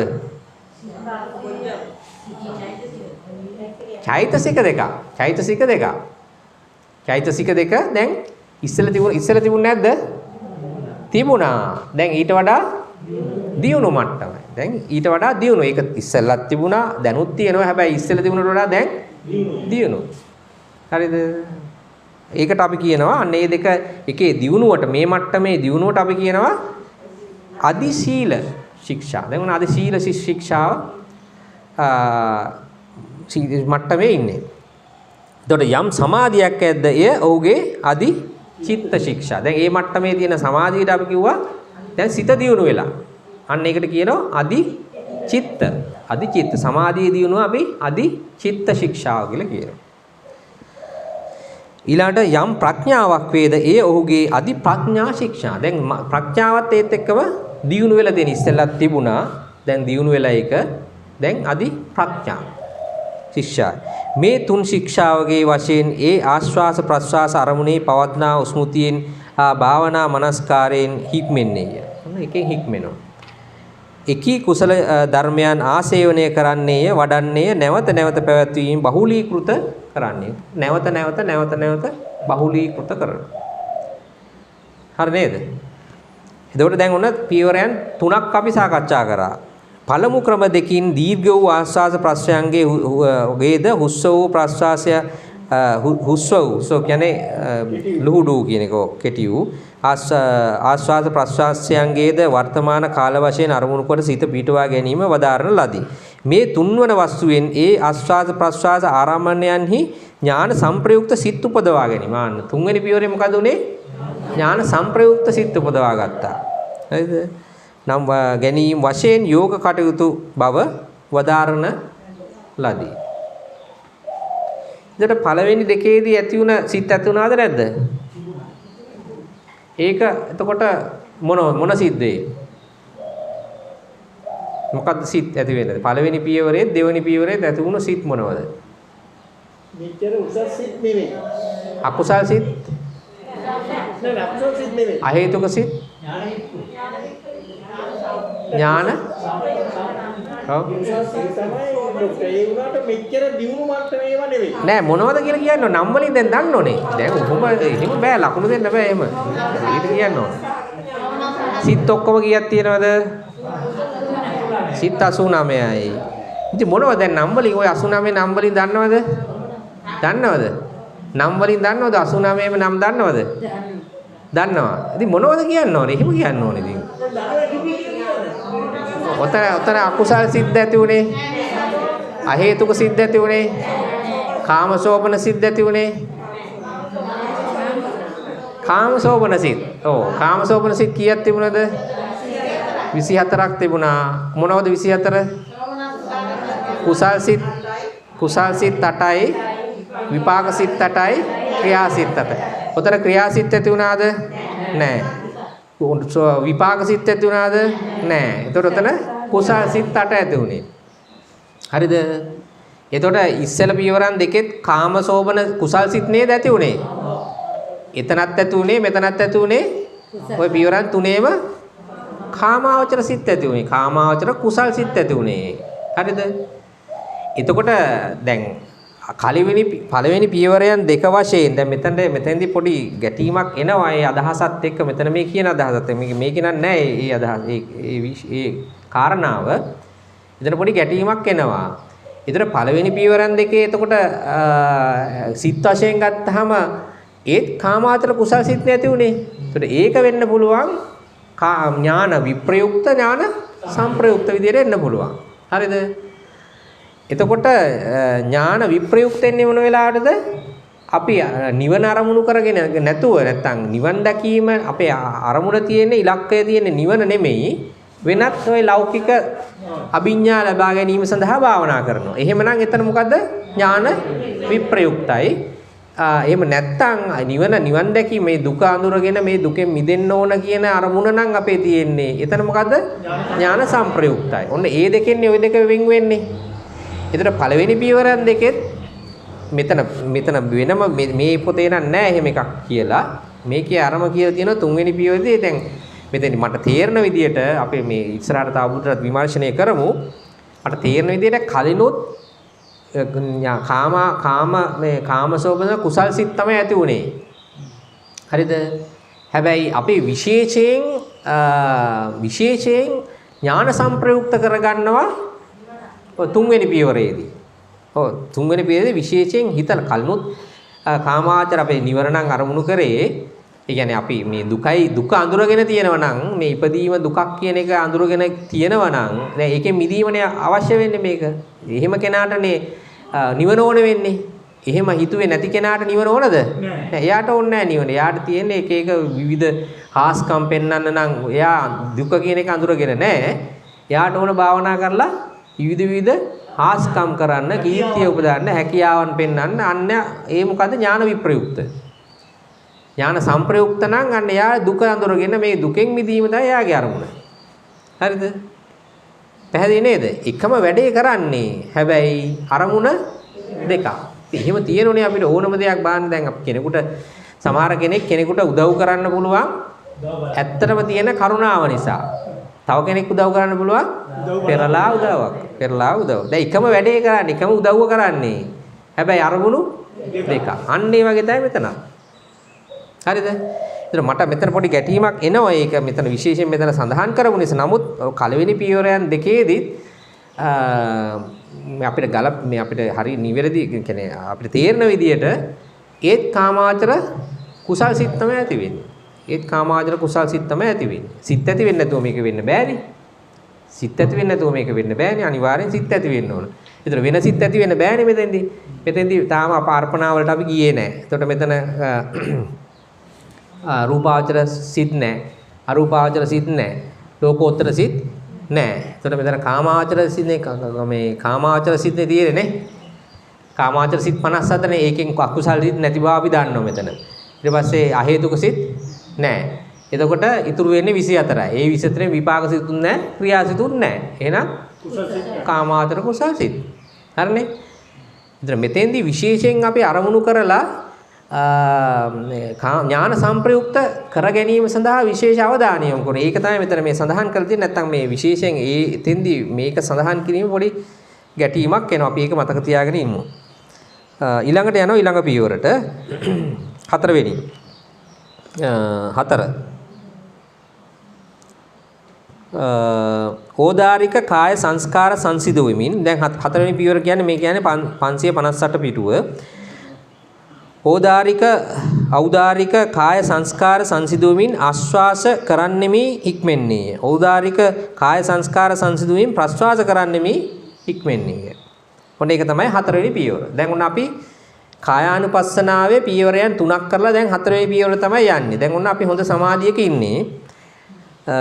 දැන් අපි භාවනාවේදී ඉන්නේ. ඔව් භාවනාවේ ඉන්නේ දැන්.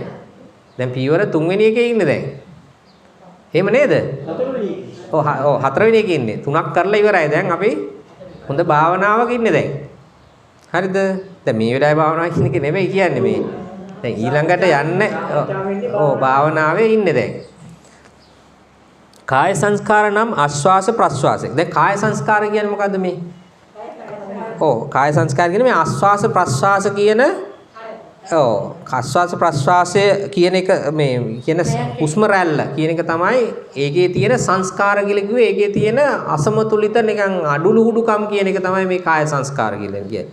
හුස්ම රැල්ලේ තියෙන අඩුලුහුඩුකම් කියන එක. බලමු ඉස්සරහට. කාය සංස්කාර නම් ආස්වාස ප්‍රස්වාස. මේ ආස්වාස ප්‍රස්වාසයෝ චිත්ත සමුට්ඨාන උවද කරජ කාය පිළිබඳ පවත්නා හුයින් පවත්නා හේයින් කාය සංස්කාරයයි කියනු ලැබේ. දැන් අපි මෙතන කාය සංස්කාර සංසිදුවමින් කියලා. එතකොට කාය සංසිදුවමින් කියලා කියන්නේ සංසිදුවන්න වෙනව නම් ඒක යම් නරක හොඳ නැති අඩුපාඩු දුර්වල එකක් නේද? ඒක නැති කරන්න නෙවන දැන්. කාය සංස්කාර තියෙනවා. ඒක හොඳ නැති එකක්. ඒක දැන් සංසිඳුනවා කියලා කියන්නේ නැති කරන්න ඕන. හරි නේද? තේරුණා නේද ඒක? ඒ කියන්නේ මේ හුස්ම රැල්ල ගැනීමේදී දැන් අඩුලුහුඩු කන් ටිකක් තියෙන තව අර සමාධියට බාධාවක් වෙන දේවල් තියෙනවා. මොකද්ද? මේක ගොරෝසු තාමත් තවත් ගොරෝසු වැඩි තව සියුම් වෙන්න ඕන. අත ඇඟ හෙලවෙන්න පුළුවන්. නේද? අන්න ඒව තමයි මේ කාය සංස්කාර කියලා කියන්නේ. මේ කාය හුස්ම ගැනීමේදී තාමත් ඇති වෙන තියෙන මේ අඩුලුහුඩුකම් කියලා ගනිමුකෝ. අපි තේරෙන මට්ටමේ තේරෙන විදිහෙන් අපි තා ඉස්සරහට යනකොට තේරෙයි. දැන් ඒක ඔළුවේ තියාගෙන ඉස්සරහට කතා කරමු. මේක ඉතා මේ අර ගොරෝසු වැඩි අඩුලුහුඩුකම් කිව්වම ඉස්සරහට තව සියුම් විදිහට තේරෙයි. දැනට මතක තියාගන්න නිකන් මේ හුස්ම ගැනීමේදී තාමත් තියෙන අඩුපාඩුකම්, දුර්වලකම්. හරිද? සමාධියට බාධා වෙන අඩුලුහුඩුකම් තමයි දැන් අන්න ඇති කරන්න හදන්නේ දැන් මේ පියවරේදී. හරිද? මේක ඒක එහෙම කිව්වම ගොරෝසු වැඩි. නමුත් ඉස්සරහට තාම තේරෙයි. මොන කියනවා? කාය සංස්කාර නම් ආස්වාස ප්‍රස්වාසය. ආස්වාස ප්‍රස්වාසයෝ චිත්ත සමුට්ඨාන වූද. මොකද චිත්ත සමුට්ඨාන කිව්වේ? චිත්තයෙන් උපද්දන කියන එක. සමුට්ඨාන කියලා කිව්වේ ඉපදෙන. එතකොට චිත්ත සමුට්ඨානද මේක? හුස්ම රැල්ල චිත්ත සමුට්ඨානද? ඔව්. ඇයි එහෙම කියන්නේ? සිතෙන්නේ කරන්නේ කය ක්‍රියාත්මක කරන්නේ සිතෙන්. අපි කියවනේ පාලම මධ්‍යස්ථානේ. දැන් සිත නැත්තම් ඔය හුස්ම රැල්ල ඇති වෙනවද? නැහැ. ඔව් සිතෙන් තමයි මේ හුස්ම ගන්නෙ නැති වෙන්නේ. ඔක්කොම කරන්නේ සිත තමයි ක්‍රියාත්මක වෙන්නේ. හරිද? සිතේ ක්‍රියාකාරීත්වයක් තමයි හුස්ම ගැනීම සහ පිටවීම. හරිද? එතකොට චිත්ත ඒක නිසා අපි කියුවා චිත්ත සමුට්ඨාන කියලා. හරිද? චිත්ත සමුට්ඨාන උවද කරජ කාය පිළිමද පවත්නා හේන් කාය සංස්කාරයයි කියනවා. නමුත් ඒක අර කයේ කොටසක් විදියට අපි ගන්නෙ හුස්ම රැල්ල ගන්නෙ කයේ කොටසක් විදියට. දැන් කය වැඩ කරනවා. කය කියන්නේ මේ අපේ රූප වලින් හැදිච්ච කයනේ. ඒකෙම කොටසක්නේ හුස්ම රැල්ල කියලා කියන්නේ. ඒකෙම කොටසක් තමයි හුස්ම රැල්ල කියලා කියන්නේ. කයේට අයිති කොටසක් හුස්ම රැල්ල කියන්නේ. එතකොට මේ කයේ දැන් අපි කියන්නේ මූලික ශරීරය ගත්තාම අපි කියව නාමකය සහ රූපකය කියලා. හැබැයි ඔය හුස්ම රැල්ල ඇති කරේ හිතින් තමයි. හිතින් ඇති කරපු එකක් තමයි. නමුත් මේක කයට ඇති වෙන කෑල්ලන්නේ අර මේ රූපකයට අයිති වෙන කෑල්ලක් නේද? හුස්ම රැල්ල කියන්නේ රූපකයට අයිති වෙන කෑල්ල. ඒක නිසා අපි කයේ කෑල්ලක් කයේ කොටසක් විදිහට තමයි ගන්නෙ. කරජ කාය පිළිඳ පවත්නා හේන් කාය සංස්කාර. ඒක නිසා අපි මේකට කියනවා කාය සංස්කාර කියලා. හුස්ම රැල්ල ආස්වාස ප්‍රස්වාසයට කියනවා කාය සංස්කාර කියලා. කියනු ලැබේ. පස්සම්බණය. ඒ කියන්නේ මෙහෙමයි. එතෙන් තව පොඩ්ඩක් තේරුම් ගත්තොත් දැන් සිතෙන් මොකද කරන්නේ? ශාරීරික ක්‍රියාත්මක වීම ක්‍රියා කරනවා. ඒ ක්‍රියා කරවීමෙන් මස්පිඩු ක්‍රියා කරනවා. ඒ මස්පිඩු ක්‍රියා කරවීමෙන් හුස්ම රැල්ල ක්‍රියාත්මක වෙනවා. හරිද? දැන් මුල වශයෙන් ගත්තොත් ඕ සිතේ සිතෙන් ඇති කෙච්ච එකක් තමයි මේක. හැබැයි ඒකෙන් කය ක්‍රියාත්මක කරවලා කය තුලින් හුස්ම රැල්ල ක්‍රියාත්මක කරනවා. එහෙමනේ කියන්නේ.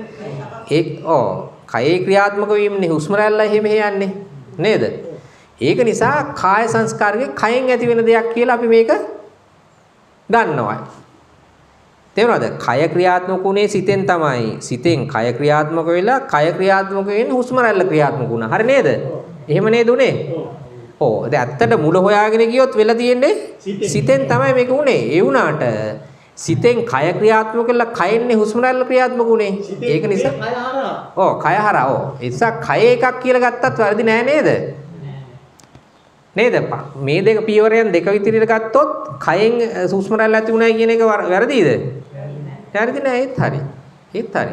තවදුරට විමර්ශනය කරන කල් බලනකොට එන කය ක්‍රියාත්මක වෙන්නේ කොහොමද? සිතෙන් බව ඇත්ත. හැබැයි මෙතෙන්දී අපිට කාය සංස්කාර කියලා ගත්තට වරදක් නැහැ. මේ පියවරේ කය ක්‍රියාත්මක වීමෙන් හුස්ම රැල්ල ඇති වුණ නිසා. එහෙම කිව්වට වරදක් නැහැ. පිළිවෙත පවත්නා හේයින් කාය සංස්කාරයයි කියනවා. අන්න ඒ වාක්‍යයෙන් කියන්නේ අන්න ඒ ටික තමයි පැහැදිලි කරන්නේ මේ. අයි කියනවා කාය සංස්කාර නම් ආස්වාස ප්‍රස්වාසයයි. හුස්ම රැල්ලනේ. මේ ආස්වාස ප්‍රස්වාසයෝ චිත්ත සමුට්ඨාන වූද අන්න සිතින් මේ ඇත්තම සංස්කාරය සිතින් ඇති වුවත් කරජ කය පිළිබඳ පවත්නා වේ. මේ කය පිළිබඳවනේ මේක පවතින්නේ. කය පිළිබඳව මේක හුස්ම රැල්ල පවතිනවා. කය ක්‍රියාත්මක වීමේදී මේ හුස්ම රැල්ලත් ක්‍රියාත්මක වෙනවා. ඒක නිසා කාය සංස්කාරයයි කියනු ලැබේ. වරදක් නැහැ නේ. පස්සම්බණය නම් ව්‍යූපසමනය හෙවත් සංසිඳු වීමය. පස්සම්බණය කියලා කියන්නේ ව්‍යූපසමනය කියන්නේ සංසිඳු වීම කියන එක තමයි. තේරුම තමයි පස්සම්බණය කියන්නේ සංසිඳු වීම, ව්‍යූපසමනය කියන්නේ සංසිඳු වීම. ඒ වචනේ තේරුම සංසිඳු වීම. කාය සංස්කාර නොකියොත් ආසත ප්‍රසාරයන් කියන්නේ චිත්ත සංස්කාර කියන්නේ ඇහියාමෙන්ද කෙලින්ම. කියන්නේ කය හරහායිනේ නැතුව ගෙනින්න නෑ මෙතෙන්දී අවශ්‍ය වෙන්නේ මේක කාය සංස්කාර කියලා දැන් කයේ සෙලවීමනේ නවත්තන්න යන්නේ මේ. දැන් කය දැන් මේ සමාධියට කයේ යම් අසමතුලිතා කියන්නේ හුස්ම රැල්ලේ තියෙන අලුඩුහුඩුකම් දැන් බාධාවක්. ඒතර ඒක නැති කරන්න යන්නේ දැන්. කන්ට්‍රෝල් කරන්න හදන්නේ කය. දැන් අපිට කන්ට්‍රෝල් කරන්න පුළුවන් කය. සිත කෙලින්ම බෑ. දැන් කය කන්ට්‍රෝල් කිරීමෙන් මොකද වෙන්නේ? සිත කන්ට්‍රෝල් වෙනවා. දැන් කරන්න කෙලින්ම සිත කන්ට්‍රෝල් කරන්න පුළුවන් වුණා මෙච්චර මේ දුක් විඳිනවද? දැන් අයින් වෙන්නේ නැහැ නේ. නේද? ටක් ගාලා ඔක ඉවරයක් කළා දාන්න තිබුණනේ. 77ක් කරන්න ඕනේ. මෙච්චර කරන්න උවමනාවක් නැහැ. සිත එහෙම බෑ කන්ට්‍රෝල් කරන්න. ඒක නිසා තමයි දැන් ඒක කරන්න තමයි මේ කරන්නේ මේක. මේක වුණ ගමන් ඒක වෙනවා. අපි ඉලක්කය ඒක තමයි. හරි නේද? ඒ ප්‍රශ්නෙත් හොඳයි අපිට ඒක යම් අදහසක් ආවා ඒකෙන්. නේද? හරි නේද? එහෙම ප්‍රශ්න අහන්න ඕන. දැන් තේරෙන්නේ නැත්නම් අපි මේක මේ ලියාගෙන යන්න ඕනේ. ගැට තියලා බෑ. හරි.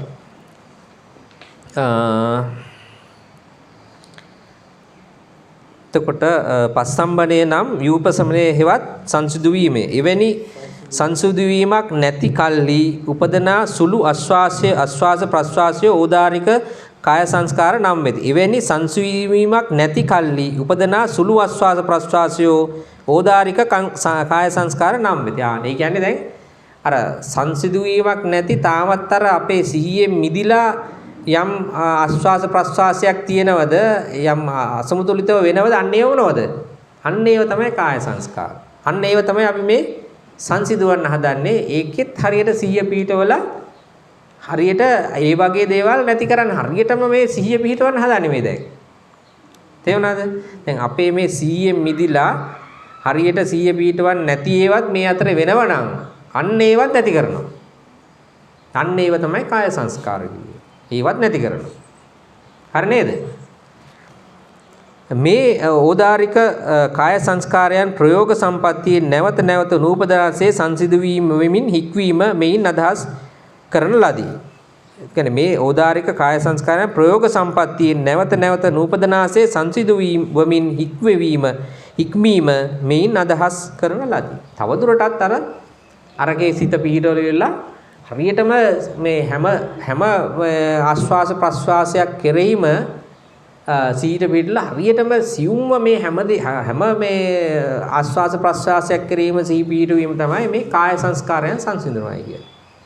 හරිද? බලමු ඕදාරික කාය සංස්කාර සංසිඳීම ආස්වාස කරන්නේ මේ හික්මන්නේ ඕදාරික කාය සංස්කාර සංසිඳීම ප්‍රස්වාස කරන්නේ මේ. ඒතකොට ආස්වාසයේ තියෙන ඕදාරික බවත් නැති කරනවා. ප්‍රස්වාසයේ තියෙන ඕදාරික බවත් නැති කරනවා. කාය සංස්කාර තවත් නැති කරනවා. තවත් අඩුපාඩු තියෙනවා. ඒ ටිකක් නැති කරනවා කියන එක තමයි හතරවෙනි පියවරේදී මේ කියන්නේ. දැන් මුලදී අපි කරගෙන ආවා. අරගෙන තව දුරටත් සියුම් ප්‍රස්ස තියෙනවා නම් ඒකත් නැති කරලා දානවා. තවත් හොඳට සිහිය පිටවල ඒ ටිකත් නැති කරලා දානවා. ඒක තමයි මේ හතරවෙනි පියවරේදී කරන්නේ. මේ කර්මස්ථාන භාවනාව ආරම්භ කිරීමට පෙර ඉරියව් නොසන්සුන් බැවින්ද කිලිටි වූ සිතින් උපදනා වූ ප්‍රනීත නො වූ රූප ඇති බැවින්ද ශාරීරිය පරිදාහ සහිතය නොහොත් ඕදාරිකය. මුලදී පටන් ගන්නකොට ශරීරය ඕදාරිකයි පරිදාහ සහිතයි සිත කිලිටි කය නොසන්සුන් මුලදී. හරිද? දැන් ඒක නැති කරන්නේ මේ හදන්නේ. නිතර කෙලෙස් උපදනා හේයින් සිතද ඕදාරිකයි. ඒතර කයත් ඕදාරිකයි සිතත් ඕදාරිකයි. හරිද? මේ කාය චිත්තයන්ගේ ඕදාරික බව නොසන්සිඳන කල්ලි ඒ ඕදාරික කාය චිත්තයන් නිසා පවත්න ආස්වාද ප්‍රස්වාදයෝද ඕදාරිකයි. එතකොට මේ කාය චිත්තයන්ගේ ඕදාරික බව නොසන්සිඳුණු කල්ලි ඒ ඕදාරික කාය චිත්තයන් නිසා පවත්න ආස්වාද ප්‍රස්වාසයෝද ඕදාරික වෙති. හරි. බොහෝ විට බලවත් වේ. නිකම් ප්‍රබල බලවත්ව මේව වෙනවා. ආස්වාද ප්‍රස්වාසයන්ට නාසිකාව නොපොරනා කල්ලි මුඛයෙන්ද ආස්වාද ප්‍රස්වාස පවත්වමින් සිටී. දැන් මුඛයෙන් හුස්ම ගන්නවා කියන්නේ ඕදාරික වැඩිනේ. ඕදාරික අපි හුස්ම හා ගාලා හුස්ම ගන්නව නම් ඒ කියන්නේ සමාධියේ පහළ මට්ටම. ඒ කියන්නේ හරි නොසන්සුන් හිතත් නොසන්සුන් කායත් නොසන්සුන්. ඔව්. නේද? කියන්නේ සංවර නැහැ. මේ කලෙහි මේ යෝගීතෙම පළඟ බැද උඩුකය ඍජු කොට තබා පීටුවා හිඳීමෙන් ශරීරයේද භාවනාරම්මනේ පෙරට කොට සිත පීටුවා ගැනීමෙන්ද සිතද යන කාය චිත්තයන් දෙදෙනා ශාන්ත වෙතාන. පළවෙනි වාඩි වීමේ ඉතින් අපි මුලදී කරානේ හොඳට ඇඟ පිරිසිදු කරගත්තා නේද? බුදු ගුණ භාවනාව කරා. එතකොට මේ සීල් පිරිසුදු කරගත්ත. මේ ඔක්කොම කරන්නේ මොකද්ද? මේ සංවර භාවයට. ඊට පස්සේ සුදුසු ස්ථානයකට ගියා. ඊට පස්සේ සුදුසු ඉඳගත්තා. මේ ඔක්කොම කරනකොට ඔන්න ටික ඔන්න පිරිසුදු වෙනවා. කයයි සිතයි පිරිසුදු වෙනවා. ඒවත් ඒ පියවරයන්. භාවනාවට අවශ්‍ය දේවල්. ටිකෙන් ටික මොකද කරන්නේ මේ අපි? සිත සංවර කරනවා. සිතයි කයයි සංවර කරනවා. සිතයි කයයි සංවර කරනවා. අතිශයින් ශාන්තද වෙත්. අන් අරමුණක නොගන්නා හේයින් නොහොත් වික්ෂේප නොවන හේයින් කමඨහන මෙනෙහි කරන්නා වූ සිතද ශාන්ත වේ. ඔන්න ටික දැන් ශාන්ත වෙනවා. ශාන්ත වූ සිතින් උපදනා චිත්තද රූපයේද ලහුතා මුදුතා කම්මඤ්ඤතා වශයෙන් මුදු මොලොක් කම්මඤ්ඤ බවට පත්ව ශාන්ත වේ.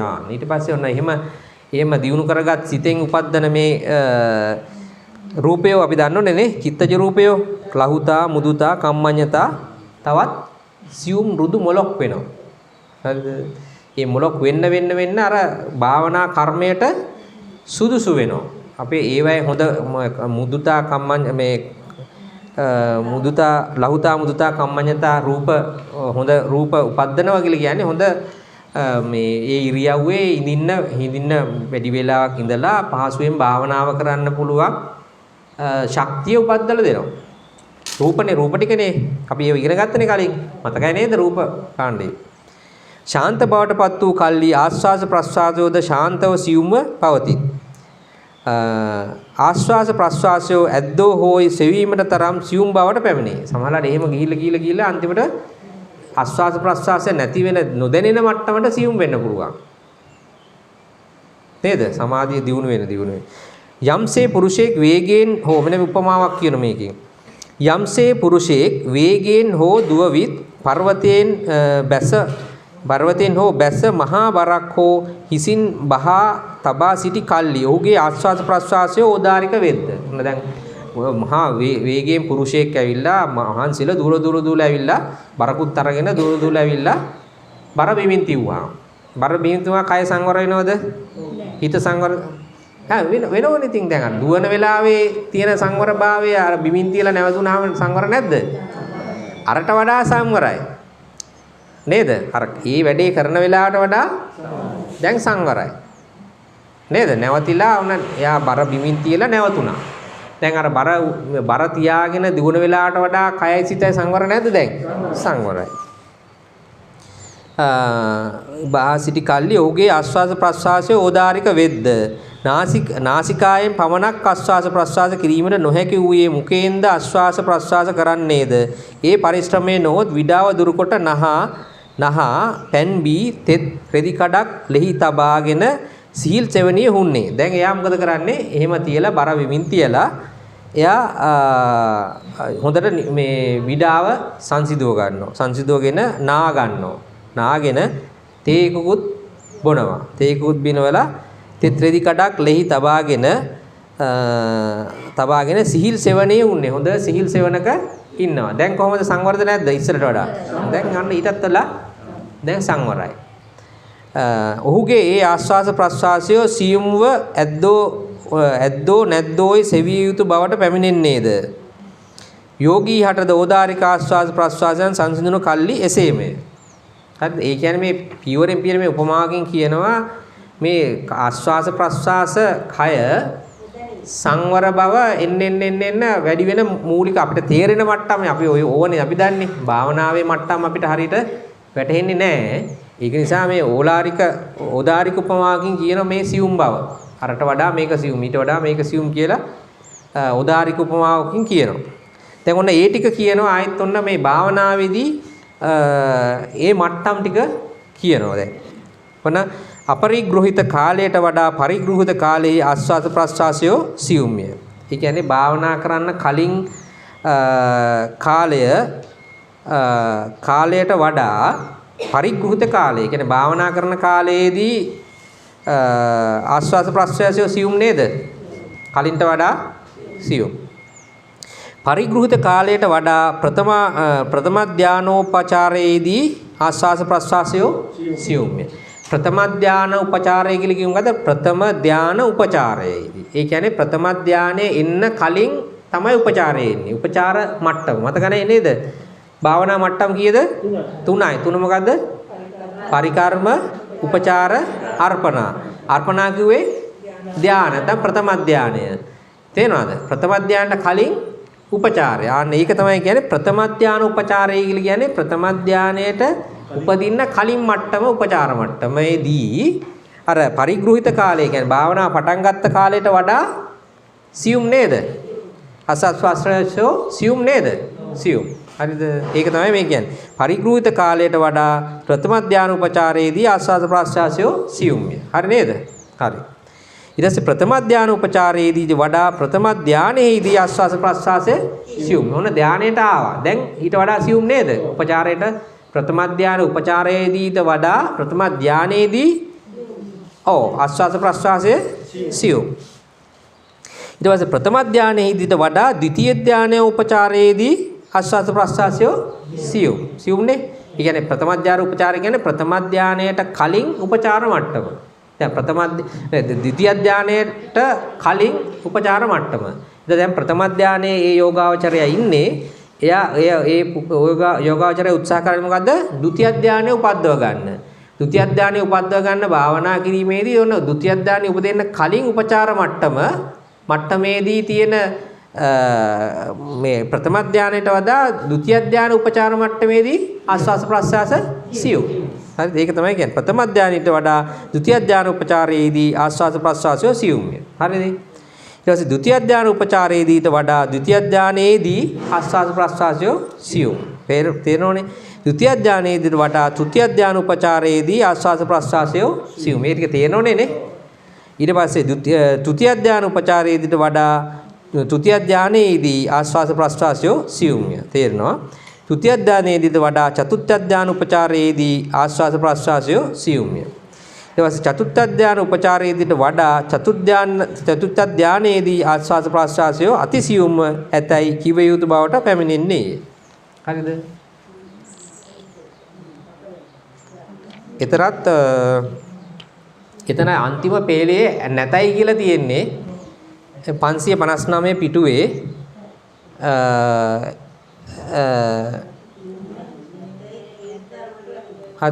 අතිසියුම්ම ඇතයි කියුතු බවට පැමිණෙන්නේ. ඇතයි එන්න ඕන නැතයි නෙවෙයි එතන හොඳද? ඇතයි එන්න ඕන. ඇතයි. මේ කියන ලද්දේ සමත භාවනාවගේ වශයෙන්යි. ඔය කිව්වේ ඔය මට්ටම් ටික කිව්වේ මේ ආස්වාස ප්‍රස්වාසයේ භාවයේ සියුම් බව කිව්වේ ඔය කිව්වේ සමත භාවනාව වශයෙන්. අපි කියන්නේ භාවනාව දෙකක් තියෙනනේ. සමත භාවනාව වශයෙන් තමයි ඔය කිව්වේ. දැන් විදර්ශනා භාවනාව වශයෙන් කියන්න වෙන්නේ ඔයිට වඩා වෙනස් ආකාරයකට. ඒක තමයි මේ කියන්නේ. විදර්ශනා යෙහිදී අපරිග්‍රහිත කාලයේහි හෙවත් කමඨහන් නොගත් කල්ලි. අපරිග්‍රහිත කිව්වේ කමඨහන් නොගත් කල්ලි. පැවති කාය සංස්කාර නම් වූ ආස්වාස ප්‍රස්වාසය ඕදාරිකය. සතර මහා භූතයන් පරිග්‍රහිත කාලෙහි කාය සංස්කාරය සියුම්ය. කල්ලි කාය සංස්කාරය නම් වූ ආස්වාස ප්‍රස්වාසය ඕදාරිකය. සතර මහා භූතයන් පරිග්‍රහිත කල්ලි කාය සංස්කාරය සියුම්ය. ඒ කියන්නේ සතර මහා භූතයන් පිළිබඳව දැන් අපි විදර්ශනාවේදී මොකද කරන්නේ? මේ අර කියන මේ පරමාර්ථ ධර්ම විදර්ශනා කරන එකනේ කරන්නේ. ඒ පරමාර්ථ ධර්ම කීයක් තියෙනවද? 4යි. මොනවද 4?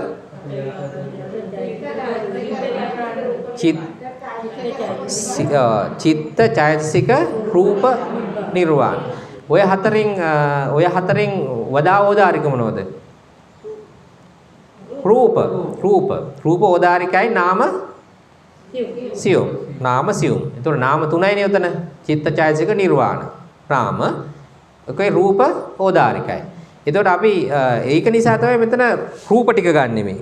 සතර මහා. එතකොට මේ රූප ටිකනොත් ඕදාරික රූප ඇත්තටම රූප කීයක් තියෙනවද?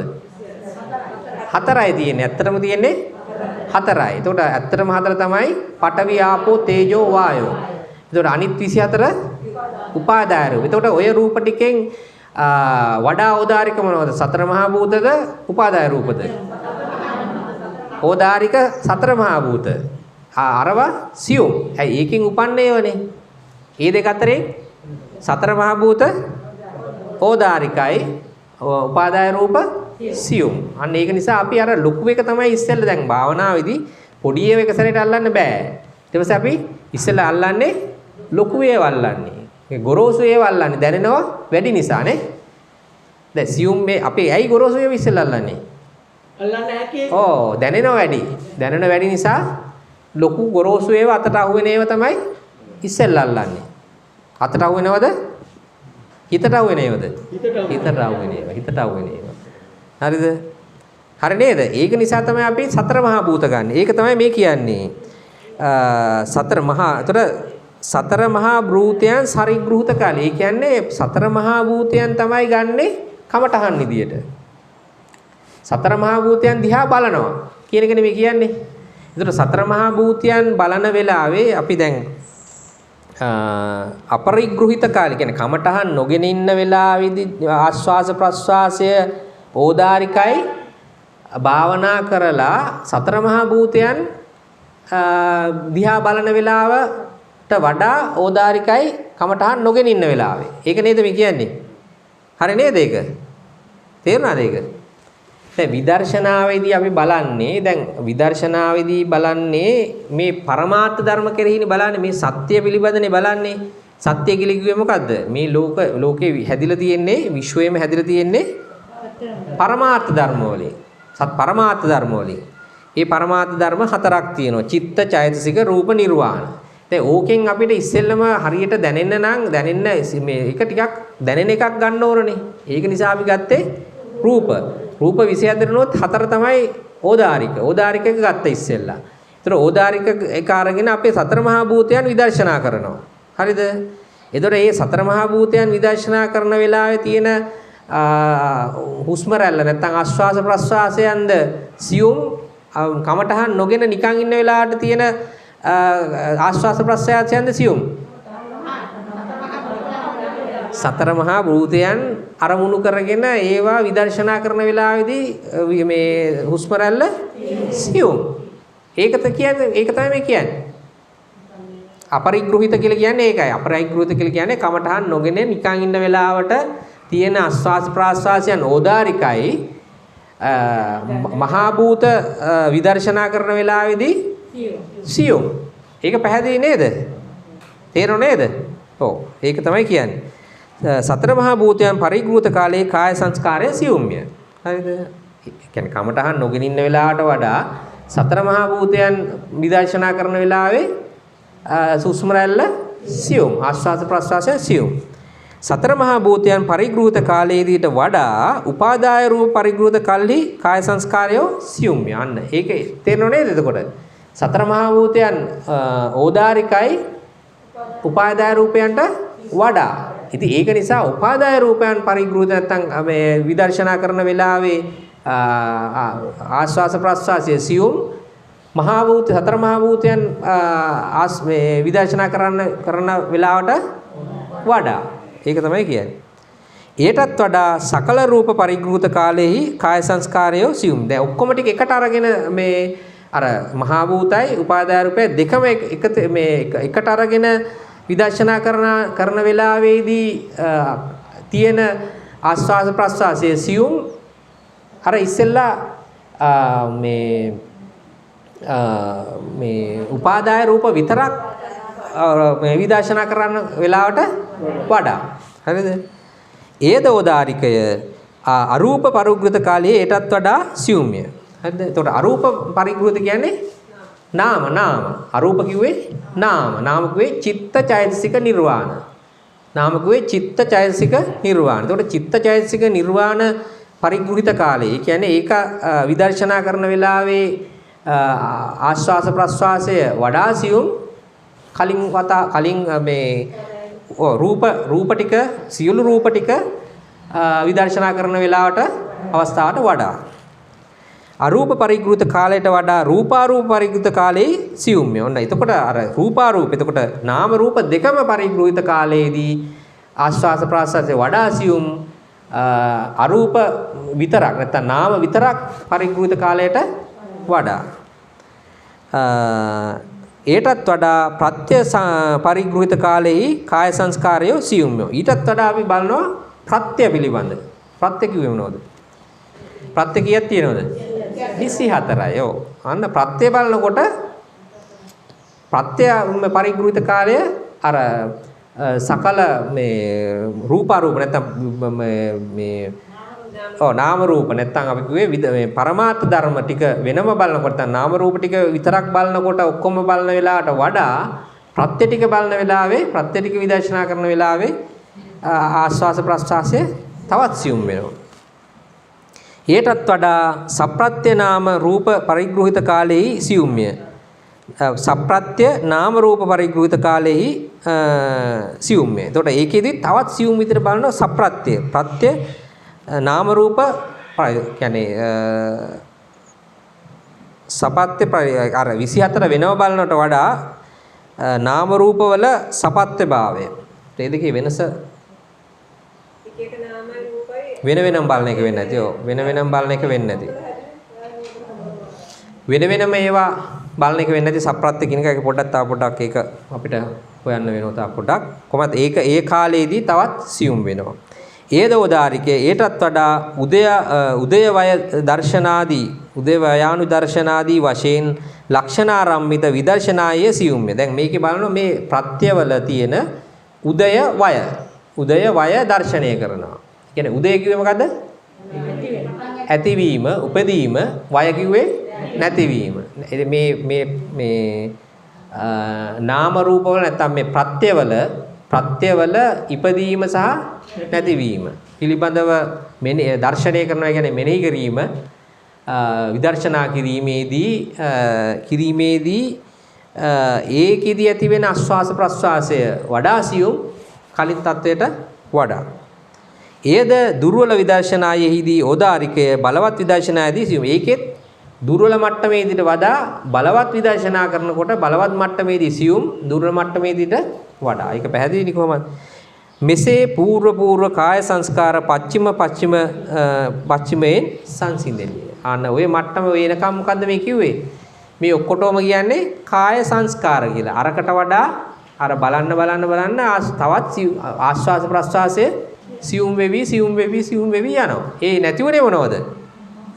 අර අදින් එකට වඩා මේකෙදි නැතිුනේ මොකද්ද? කාය සංස්කාර. ඇයි ආශ්වාස ප්‍රශ්වාසයේ සියුම් වෙවිනේ ගියේ තව දුරටත්. ඒතර ඒ නැතිුනේ මොකද්ද? කාය සංස්කාර තමයි නැතිුනේ. දැන් අර මට්ටමේ ඉඳන් මේ මට්ටමට එනකොට දැන් ඉහළට ගියා කියමු. මෙතන ඉඳලා මෙතෙන්ට යනකොට දැන් මොකද පියවරයන් ගොඩාක් ගියානේ නේද? ඒ හැම මට්ටමේදී නැතුනේ මොනවද? කාය සංස්කාර නැතුනේ. අන්න ඒවට තමයි අපි කියන්නේ කාය සංස්කාර. දැන් කාය සංස්කාර කියන එක තේරෙනව නේද? මොකද්ද කියලා? අපි කලින් කිව්වට වඩා දැන් තේරෙනවනේ කාය සංස්කාර කියන්නේ මොකද්ද කියලා. නේද? එන්න අර හුස්ම රැල්ලේ සියුම් භාවය. ඒකේ තියෙන ගොරෝසු බව නැති වෙනවා. අර විදර්ශනාවේදී නම් ඒකෙදි වෙනවා සමත භාවනාදී ඒකේ ආකාරයට වෙනවා. ඒක තමයි කාය සංස්කාරය කියන්නේ. එතකොට අපිට තියෙන්නේ ද්විතීක චතුස්කයට යන්න අපි ඊළඟ මේ සතියේදී ද්විතීක චතුස්කයට යනවා 560 පිටුව.